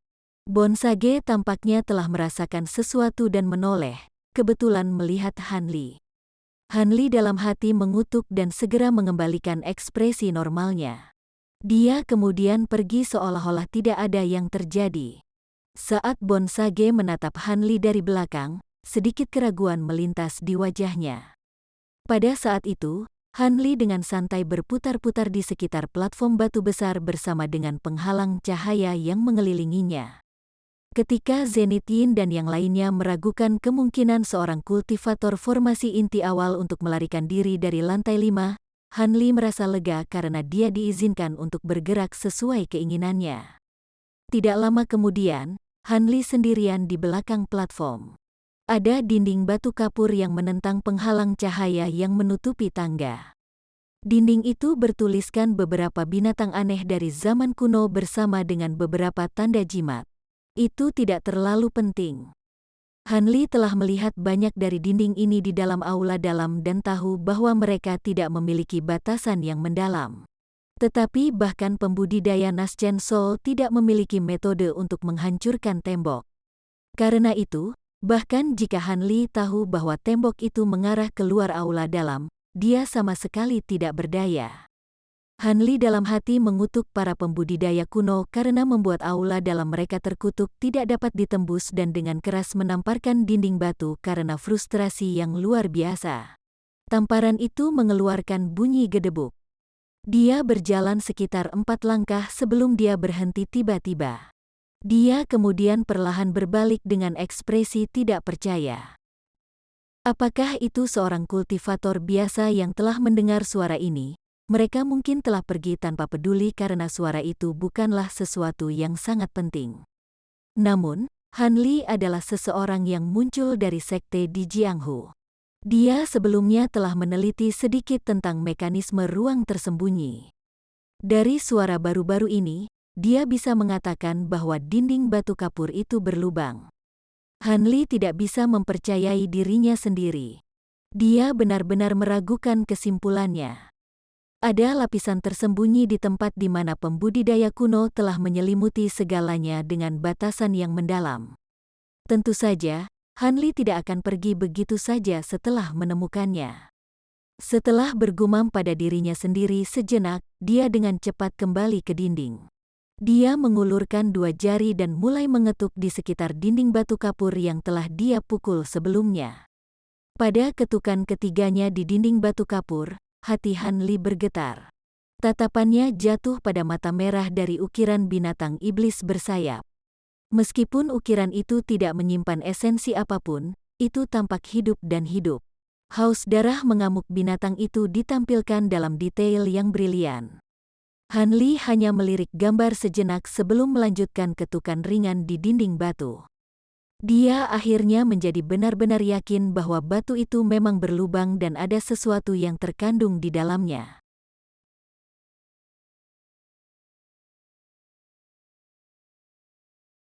Chapter 478. Ulat sutra berulir emas memperoleh harta karun. Han Li tidak segera mengambil tindakan. Sebaliknya, dia dengan hati-hati melepaskan indera spiritualnya dan mencari di sekelilingnya. Yakin bahwa Zenith Yin dan yang lainnya tidak memata-matai dia tidak lagi ragu-ragu dan mengulurkan jarinya. Bilah cahaya pedang biru menjulur dari ujungnya. Han Li dengan tenang menggunakan cahaya pedang untuk mengukir lubang sebesar kepalan tangan di dinding batu sebelum melepaskannya. Dia kemudian menggunakan tangannya yang lain untuk dengan cepat menyentuh lingkaran, menyebabkan celah muncul di dinding batu. Han Li tahu bahwa waktunya terbatas dan langsung menjulurkan tangannya ke dalam lubang. Area di dalamnya tidak besar. Setelah menjangkau secara acak, dia berhasil meraih sesuatu. Ekspresinya bergerak. Item itu ramping, melengkung, dan lembut. Setelah dia mengeluarkannya dari dinding, dia melihat bahwa itu adalah gulungan kuning tua. Saat Han Li hendak membukanya dengan takjub, ekspresinya tiba-tiba berubah dan dia dengan cepat meletakkan gulungan itu di jubahnya. Tubuhnya kabur saat dia meletakkan punggungnya ke lubang di dinding, berpura-pura bersandar padanya. Saat Han Li menyelesaikan gerakannya, dia mendengar suara muram Zenith Yin, "Han Li, cepat kembali ke kami. Kami akan segera masuk." Setelah mendengar itu, keheranan Han Li berkedip dari matanya. Bukankah mereka untuk beristirahat untuk saat ini? Kenapa tiba-tiba berubah pikiran? Mungkinkah ketiga iblis tua itu menyadari sesuatu yang salah? Setelah Han Li merasakan indera spiritual Zenith Yin menghilang dari sekelilingnya, dia segera membalikkan lubang batu yang telah diperbaiki. Dia kemudian berjalan kembali ke depan platform batu. Ketika dia tiba di depan, iblis-iblis tua itu berdiri di depan tangga, melihat ke atas dengan ekspresi muram. Berdiri di belakang mereka, Wu Chou dan Bon Sage menirukan mereka. Han Li dengan heran mengikuti pandangan mereka menaiki tangga. Dia hanya bisa melihat cahaya biru di atas, berkelap-kelip dengan intensitas yang menyilaukan. Beberapa utas cahaya emas keluar dari kedipan cahaya biru. Dalam waktu singkat, benang-benang itu menjadi beberapa inci lebih tebal. Tetapi karena pemisahan penghalang cahaya putih, Han Li tidak dapat merasakan sesuatu yang aneh. Zenith Yin mengangguk ketika dia melihat Han Li tiba. Dia menoleh ke Menhuzi dan berkata, "Saudaraku, murid juniorku telah tiba. Mari kita naik." Saya tidak menyangka bahwa ulat sutra berulir emas Wan Tianming benar-benar dapat mengguncang Heaven Void Cauldron. Meskipun saya tidak tahu bagaimana ini terjadi, akan lebih baik bagi kita untuk pergi melihatnya. Menhuzi menjawab dengan tanpa berkata-kata mendekati tangga. Zenith Yin dan yang lainnya mengikutinya dengan cermat. Ledakan. Menhuzi menganugerahkan tinjunya dalam seni iblis dan dengan keras menghancurkan penghalang cahaya, membuka lubang besar 10 meter. Menhuzi memimpin. Zenith Yin dan awam King Yi mengepung Hanli dan memaksanya berjalan di antara mereka. Bon Sage dan Wu Chou mengikuti mereka dari belakang. Sangat dingin, meskipun Hanli telah membuat beberapa persiapan di luar penghalang cahaya, Hanli tidak bisa menahan diri untuk tidak menggigil kedinginan di sekitarnya. Dia dengan cepat menutupi tubuhnya dengan penghalang cahaya, sangat mengurangi rasa dingin. Menhuzi tidak menunggu yang lainnya. Dia berjalan lurus menuju pusat cahaya biru yang berkembang dengan langkah-langkah besar. Setelah King Yi dan Zenith Yin saling melirik, mereka tidak bisa menahan senyum kecut saat mereka menyusulnya. Tapi sebelum Zenith Yin mengejar Menhuzi, dia berbalik untuk melihat Hanli, menunjukkan bahwa dia sebaiknya bergegas. Hanli melepaskan semburan kutukan di Zenith Yin dalam pikirannya. Dia tahu tempatnya dan tidak punya pikiran untuk melarikan diri. Dia hanya ingin menyeret di belakang dan melihat gulungan itu. Itu mungkin bisa memberikan bantuan terhadap kesulitannya saat ini. Namun, pemerasan Zenith Yin sepertinya mengingatkan Wu Chou akan sesuatu. Dia mulai menatap Hanli dengan fokus mutlak. Bon Sage kemudian menatap ragu pada Hanli. Hanli tidak punya pilihan selain mempercepat langkahnya. Tetapi setelah dia berjalan beberapa langkah, kecepatannya melambat tanpa niatnya sendiri. Meskipun penghalang cahayanya melindungi dari cahaya biru yang membekukan, Hanli merasakan hawa dingin melewati tubuhnya dengan setiap langkah yang dia ambil. Setelah hanya beberapa saat, wajahnya menjadi pucat pasi. Dia dengan cepat menutup mulutnya, takut es akan menyebar ke seluruh intinya. Pada saat itu, Hanli mendengar suara Zenith Yin di telinganya. Lambang badak putih tidak hanya melindungi dari panas. Ini juga bekerja melawan dingin. Apa yang kamu tunggu? Hanli tiba-tiba menyadari dan buru-buru mengeluarkan barang itu, menggantungnya di pinggangnya. Begitu lambang badak putih bersinar terang dengan cahaya, dia langsung merasakan kehangatan mengelilinginya. Tidak lagi terhalang oleh hawa dingin, Hanli dengan santai berjalan ke depan dan melirik bagaimana yang lain menghadapi dingin. Menhuzi dan pembudidaya Naschen Soul lainnya hanya menggunakan penghalang cahaya di tubuh mereka dan melanjutkan tanpa halangan. Adapun Bon Sage, dia mengenakan rantai manik-manik merah berkilau dan tidak menunjukkan jejak dingin. Adapun Wu Chou, dia telah mengenakan ban lengan skala ular aneh yang memancarkan penghalang cahaya merah muda di sekitar tubuhnya. Hanli kemudian mengalihkan pandangannya ke tengah platform di atas. Ada sebuah altar kecil yang menonjol dari pandangannya.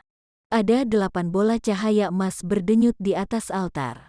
Di tengah lampu, ada pegangan besar yang bersinar dengan cahaya biru yang menyilaukan. Pikiran Hanli terbangun saat melihatnya.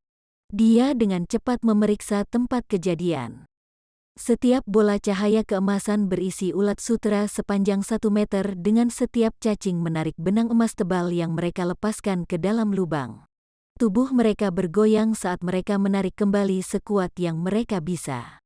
Setiap goyangan menyebabkan cahaya biru dari lubang berkedip liar. 3 siluet berdiri di sisi altar. Mereka adalah kelompok pembudidaya Dao yang benar dari Wan Tianming. Mereka jelas tahu bahwa Menhuzi dan yang lainnya telah tiba, tetapi mereka sama sekali mengabaikan mereka. Mereka hanya fokus pada cahaya keemasan di depan mereka, masing-masing dengan ekspresi tegang. Kilatan dingin melintas di mata Menhuzi ketika dia melihat pemandangan itu. Dia tanpa berkata-kata mengangkat tangannya dan menembakkan 2 garis cahaya keemasan ke arah para pembudidaya Dao yang benar. Naga glasial. Kura-kura hantu, Wan Tianming dan Tian Wuzi secara bersamaan berteriak saat mereka dengan dingin menatap ke arah serangan. Dengan ledakan suara berfluktuasi yang tiba-tiba, 2 garis cahaya biru dan biru mencegat cahaya keemasan. Kembali, Menhuzi dikejutkan oleh reaksi cepat mereka dan memiliki dua garis cahaya keemasan kembali dengan lambaian tangannya. Mereka mendarat di tangannya sebagai dua pisau emas. Lampu biru dan biru tidak mengejar dan malah berputar di tempat. Penampilan mereka yang sebenarnya terungkap sebagai naga banjir putih sepanjang 10 meter dan kura-kura transparan yang aneh. Setelah Menhuzi melihat dengan jelas apa dua hal itu, dia tampak terkejut. Naga Gletser Metmatron dan kura-kura pantom Tian Yuanzi. Awam King Yi mengatakan ini dengan wajah heran. Tidak heran jika pesta Wan Tianming begitu arogan. Kedua eksentrik tua itu telah meminjamkan mereka binatang roh mereka. Dari apa yang saya tahu, dua orang tua aneh itu menghargai binatang buas itu sampai pada titik di mana mereka tidak akan pernah meninggalkan sisi mereka. Bagaimana mereka memilikinya? Zenith Yin berbicara dengan suara kaget dan ekspresi kesal. Menhuzi menjawab dengan ekspresi serius, lihat saja peminjamnya. Wan Tianming adalah keponakan darah Metmatron. Tian Wuzi dan Tian Yuanzi adalah murid dari tuan yang sama. Tidak ada yang aneh dengan meminjamkan dua binatang roh itu.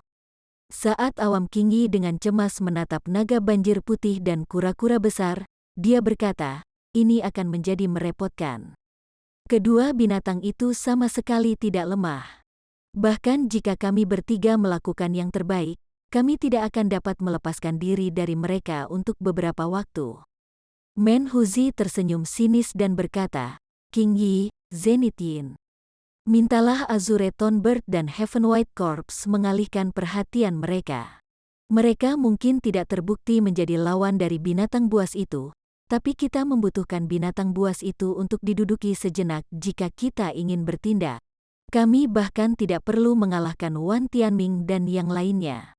Itu akan baik-baik saja selama kita bisa membunuh salah satu ulat sutra berulir emas. Setelah mendengar ini, Zenith Yin dan King Yi saling memandang dengan cemas dan mengungkapkan beberapa keraguan. Jangan khawatir, aku juga akan mengirim binatang rohku untuk bertarung. Mereka seharusnya terbukti cukup merepotkan bersama-sama. Menhuzi melirik keduanya dan memasang ekspresi sedikit meremehkan. Dengan mengatakan itu, ekspresi King Yi dan Zenith Yin menjadi santai, dan mereka setuju.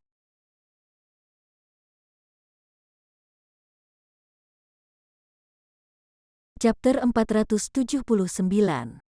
Bunga Langit Biru. Sebelum Zenith Yin bisa melepaskan mayat iblisnya atau King Yi melepaskan binatang rohnya, perubahan yang menakjubkan telah terjadi. Salah satu ulat sutra hijau besar di bola cahaya tiba-tiba bergetar. Cahaya keemasan yang mengelilinginya dengan cepat meredup. Pada saat yang hampir bersamaan, benang emasnya terputus dengan sekejap. Tidak baik, para pembudidaya Dao yang benar di samping berteriak dengan waspada. Tapi sebelum mereka bisa mengambil tindakan, ulat sutra berulir emas lainnya mengikutinya. Cahaya keemasan mereka sangat redup, dan dua benang emas putus. Hati Wan Tianming jatuh ke dalam jurang. Dia berdiri diam dalam keadaan linglung. Tapi itu masih belum berakhir. 3 ulat sutra tersisa dan runtuhnya setengah dari teman mereka menyebabkan beban mereka meningkat dengan cepat. Mereka berteriak saat mereka diseret menuju lubang dengan kekuatan yang sangat besar. Segera setelah itu, dentang besar dari sesuatu yang berat dijatuhkan bisa terdengar. Segera setelah itu, platform batu bergetar untuk beberapa saat setelahnya. Cahaya biru yang datang dari lubang segera meredup dan udara menjadi lebih hangat secara signifikan. Wajah para pembudidaya Dao yang benar menjadi sangat tidak sedap dipandang. Adapun iblis tua yang akan bertindak, mata mereka terbuka lebar seperti biasanya dengan wajah mereka yang menunjukkan ekspresi sangat takjub. Hahaha, Menhuzi tertawa terbahak-bahak. Bahkan janggut kuningnya bergetar hebat. Pada saat itu, Zenith Yin dan King Yi menjawab, keduanya menikmati Schadenfreude, menertawakan para pembudidaya Dao yang benar tanpa menahan diri. Pada saat itu, wajah Wan Tianming menjadi pucat. Untuk mendapatkan harta itu, dia telah menghabiskan banyak usaha untuk menyusun rencana ini dan dengan biaya yang besar. Dan apa yang dia dapatkan? Ejekan saingan iblis Dao-nya. Ini membuat hati Wan Tianming berkobar. Dia tidak bisa lagi menahan diri dan tiba-tiba berbalik ke pembudidaya iblis Dao dengan ekspresi dingin. Tawa Zenith Yin dan King Yi terhenti sejenak. Wan Tianming adalah seorang pembudidaya baru lahir pertengahan jiwa. Bahkan jika mereka sudah berada di pihak yang berlawanan, keduanya tidak mau gegabah menumbuhkan kebencian yang mendalam di antara mereka. Adapun Menhuzi, meski tidak lagi tertawa, dia membalas tatapannya tanpa jejak kesopanan. Apa, Master Sekte Wan ingin bertarung denganku? Saya ingin mengalami 3 keajaiban Konfusianisme through Heaven Shifting Art. Setelah dengan dingin memelototi Menhuzi sejenak, Wan Tianming akhirnya mendapatkan kembali rasionalitasnya. Pergi. Dengan lambaian lengan bajunya, dia memimpin keberangkatan dari platform batu, mengabaikan ulat sutra berulir emas yang tersisa dan mengingat naga banjir putih dari konfrontasinya melawan iblis Dao. Dengan ekspresi yang sama tidak enaknya, Tian Wuzi mengingat kura-kura besar itu dan mengikuti Wan Tianming. Adapun petani tua, meskipun tatapannya dingin, dia mengikuti mereka dengan ekspresi yang jauh lebih tenang. Sama seperti Dao benar dan iblis melewati satu sama lain, mereka saling melirik dengan kewaspadaan yang ekstrim. Meski sangat mendominasi, Menhuzi untungnya tidak memprovokasi mereka. Dia hanya mencibir pada Wan Tianming dan yang lainnya saat mereka menghilang dari penghalang cahaya. King Yi melihat ke belakang mereka dan berkata, "Saya akan menyembunyikan Azure Thornbird saya di pintu masuk. Jika orang-orang Dao yang benar kembali, kita akan tahu." Zenith Yin mengalihkan pandangannya dan tersenyum sinis. "Kalau begitu aku juga akan mengirim 2 mayat surgawi untuk menyergap di pintu masuk. Jika mereka mencoba melakukan serangan diam-diam, mereka akan dihalangi." Setelah King Yi mendengar ini, tatapannya menjadi kosong, dan dia segera terdiam. Sesaat kemudian, lengan bajunya bergetar dan seberkas cahaya seukuran kepalan tangan melesat ke langit. Adapun Zenith Yin, dia melemparkan sesuatu ke lantai. 2 kepulan asap hitam menyebar bersama dengan aroma amis di mana 2 mayat iblis tinggi muncul. "Pergi." Zenith Yin dengan sungguh-sungguh menunjuk ke arah pintu masuk. Dalam sekejap, mayat iblis kabur dan menghilang dari pandangan. Adegan itu menyebabkan hati Han Li bergetar saat mengingat penampilan aneh mayat iblis itu ketika pertama kali muncul di hadapannya. Dia tidak bisa membantu tetapi merasa takut terhadap mayat iblis. Setelah itu, perhatian Han Li beralih ke ulat sutra berulir emas yang tergeletak di altar. Dia tidak bisa membantu tetapi dengan rasa ingin tahu berjalan ke arah mereka.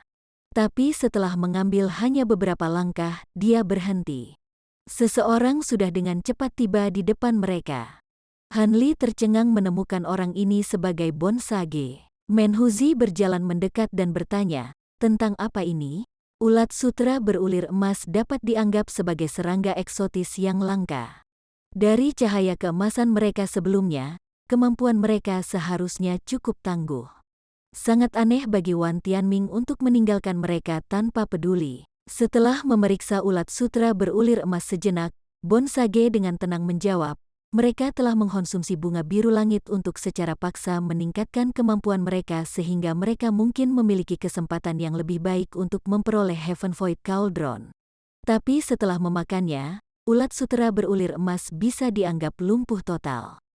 Saya awalnya mengira ulat sutra berulir emas tidak bisa mendapatkan Heaven Void Cauldron. Tapi untuk menggunakan bunga langit biru, hehe. Dia akhirnya kehilangan segalanya karena mencoba mendapatkan keuntungan. Menhuzi tidak bisa menahan tawa menanggapi kata-kata Bonsage. Zenith Yin berjalan dengan tangan di belakang punggungnya. Bunga biru langit, saya tidak berpikir bahwa Wan Tianming benar-benar dapat menemukannya. Saya telah berpikir untuk menggunakan metode seperti itu sebelumnya, tetapi saya tidak dapat menemukan bunga itu setelah bertahun-tahun mencari. Agar Junior Brotherman mengetahui bunga seperti itu, dia pasti karakter yang terkenal. Mungkin aku pernah mendengar nama junior ini sebelumnya.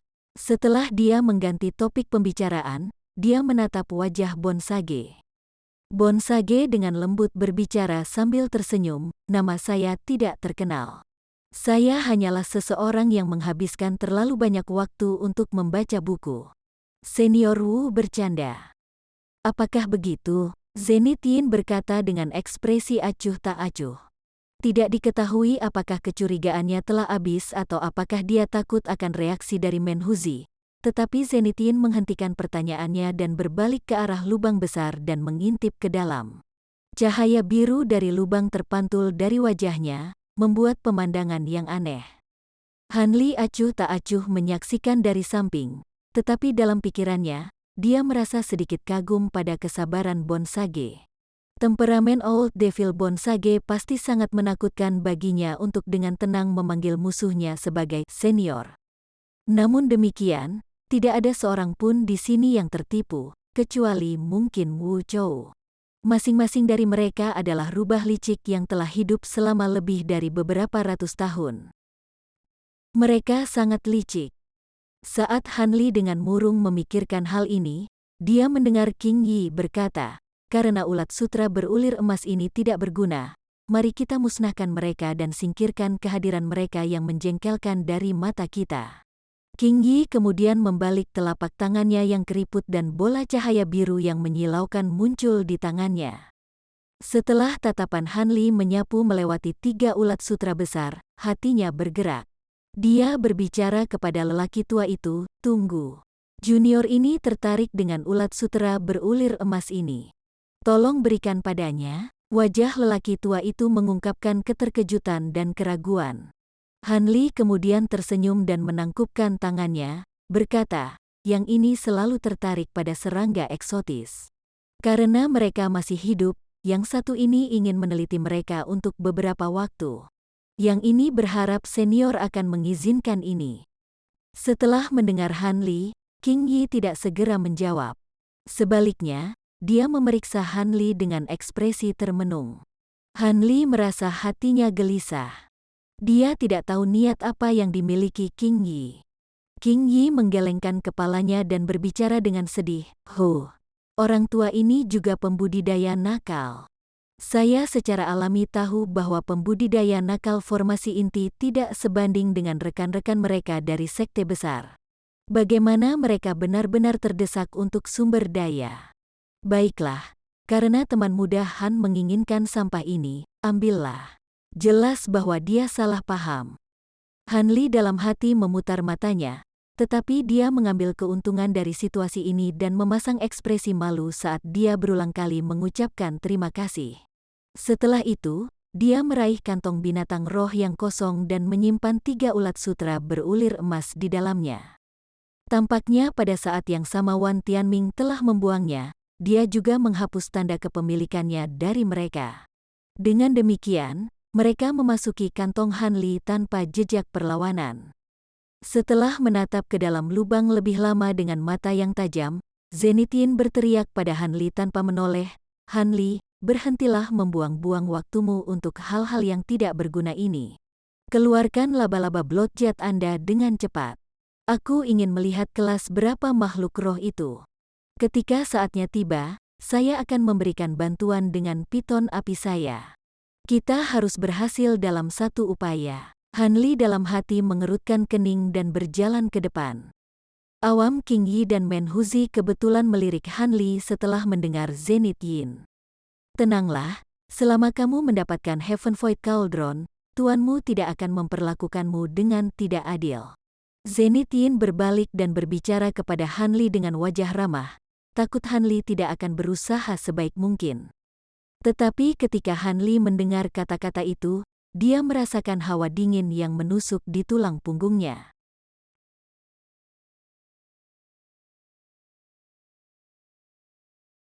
Chapter 480. Merebut harta karun. Tidak ada jejak perasaan Hanli yang dikhianati di wajahnya. Sebaliknya, dia mendekati lubang itu dan melihat sekilas. Hanli tercengang dengan pemandangan itu. Lubang itu tidak sedalam yang dia bayangkan. Itu hanya turun menjadi sekitar 100 meter. Dengan kemampuannya sebagai pembudidaya formasi inti, dia bisa dengan jelas melihat bola api biru yang membutakan. Sebuah benda hitam samar-samar bisa dilihat melalui kedipan api biru. Sepertinya ini adalah Heaven Void Cauldron yang terkenal. Tetapi ketika dia membungkuk di atas lubang, dia merasakan hawa dingin yang menusuk tulang menyebar ke seluruh tubuhnya. Bahkan lambang badak putih tidak mampu menahan sebagian besar hawa dingin. Dia takut jika dia melihat lebih lama lagi, dia akan membeku. Nyala api biru cemerlang di dasar lubang benar-benar melepaskan hawa dingin yang luar biasa. Tapi setelah melirik api biru hanya beberapa saat lagi, kepalanya mulai berputar. Terkejut, dia dengan cepat mengalihkan pandangannya dan menenangkan diri. Saat Zenith Yin berdiri di samping Han Li, dia menatap lubang itu dan perlahan berkata, "Bagaimana?"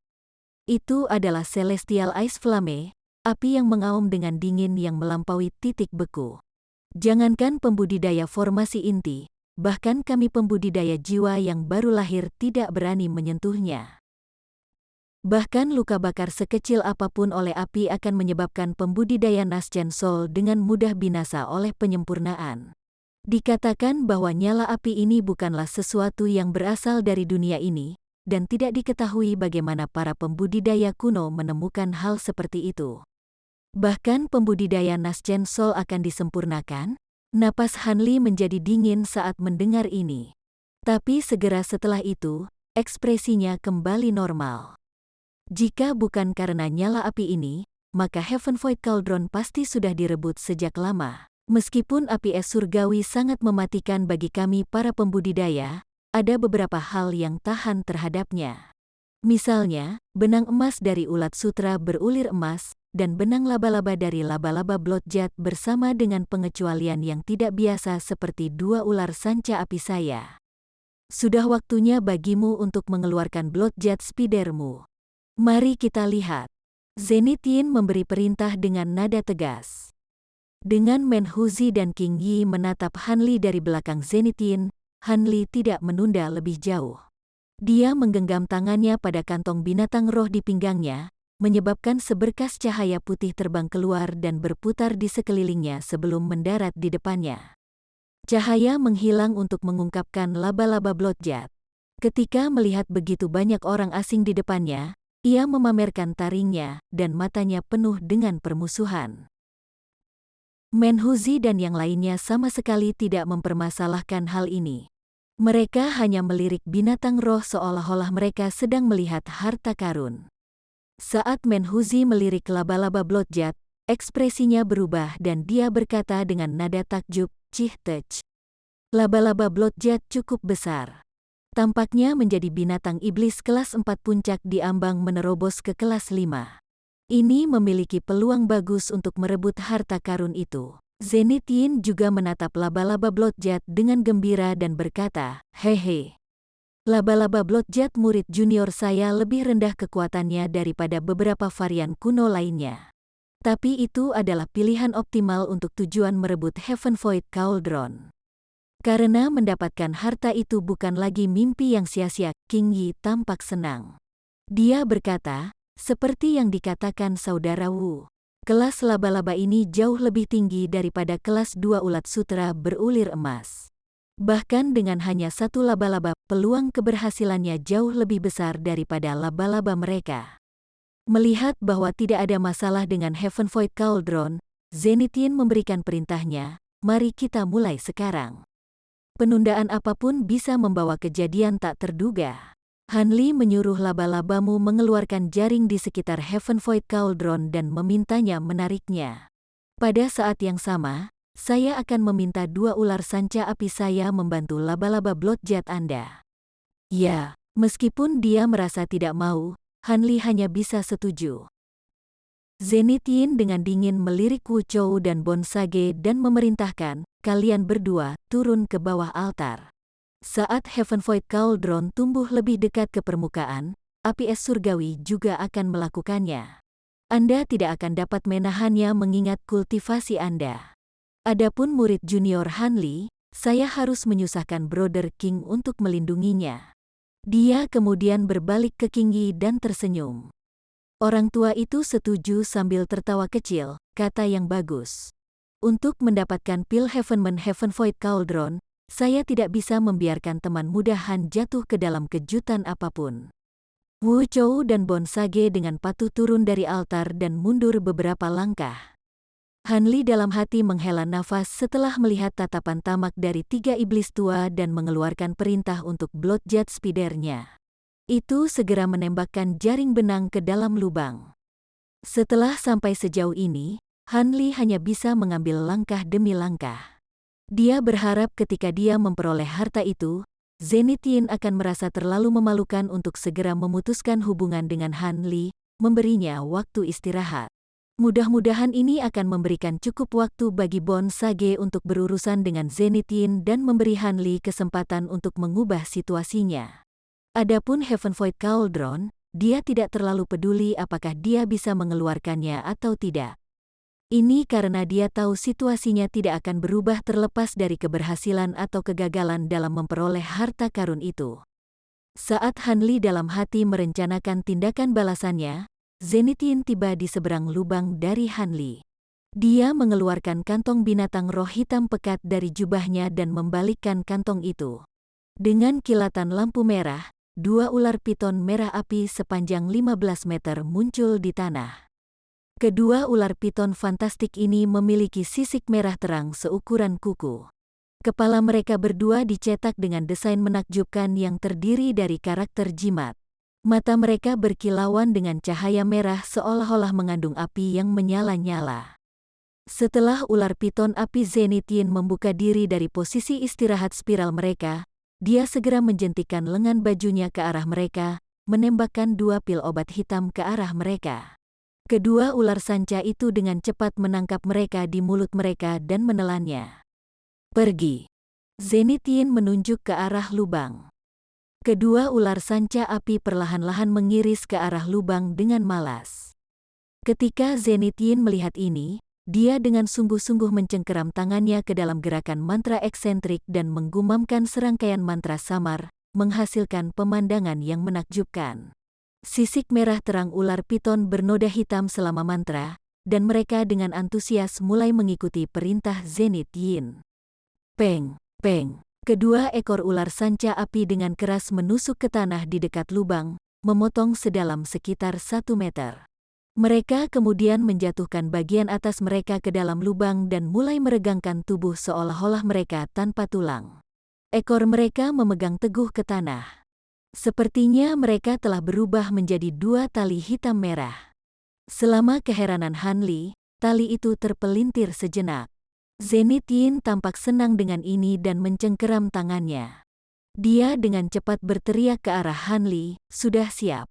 Mereka menggigit Heavenvoid Cauldron. "Cepat, minta laba-laba Anda menggambarnya."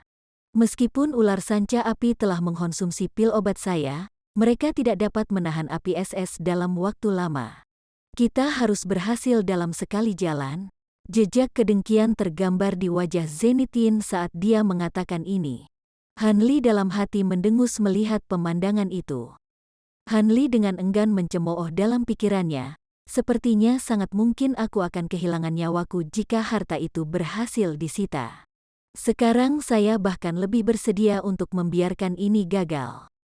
Tapi tetap saja, dia memaksa dirinya untuk membuat laba-laba Bloodjet mulai menarik kuali. Ini karena Menhuzi dan King Yi mengawasi setiap gerakannya seperti harimau yang mengawasi mangsanya. Jika dia sengaja menahan diri, dia tidak akan bisa lolos dari penemuan 2 rubah licik tua ini. Di bawah perintah enggan Han Li, benang putih tembus pandang langsung menjadi kencang. Laba-laba Bloodjet mulai perlahan bergerak mundur. Pada saat yang sama, tali hitam merah mulai berputar dan menarik kembali. Dengan serangkaian gemuruh tumpul, platform mulai bergoyang. Cahaya biru menyilaukan liar dari lubang, membutakan Han Li. Dia terpaksa mengalihkan pandangannya. Adapun laba-laba Bloodjet, ia mengabaikannya dan terus menarik dengan seluruh kekuatannya.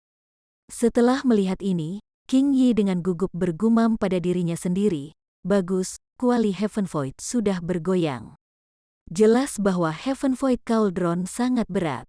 Bahkan dengan laba-laba Bloodjet dan 2 ular sanca api mengerahkan kekuatan penuh mereka hanya mampu menyebabkan Heaven Void Cauldron berulang kali bergoyang. Sepertinya itu tidak akan diangkat dalam waktu dekat. Zenith Yin tidak mengungkapkan sedikit pun ketidaksabaran. Sebagai gantinya, dia bergumam pada dirinya sendiri sejenak dan mengepulkan 2 gumpalan asap hitam yang memasuki tubuh ular sanca api. Dia kemudian menoleh ke Menhuzi dan dengan cepat berkata, "Saudaraku, aku harus merepotkanmu untuk menggunakan teknik berserking pada laba-laba Bloodjet. Murid junior saya tidak memiliki kekuatan sihir untuk sepenuhnya menggunakan teknik ini. Serahkan padaku." Menhuzi menjawab tanpa terkejut. Sepertinya dia sudah mengantisipasi ini. Dia menatap laba-laba Bloodjet dan bergumam cepat. Dia kemudian membuka mulutnya, samar-samar mengungkapkan lampu merah di dalamnya. Bersambung ke chapter 481.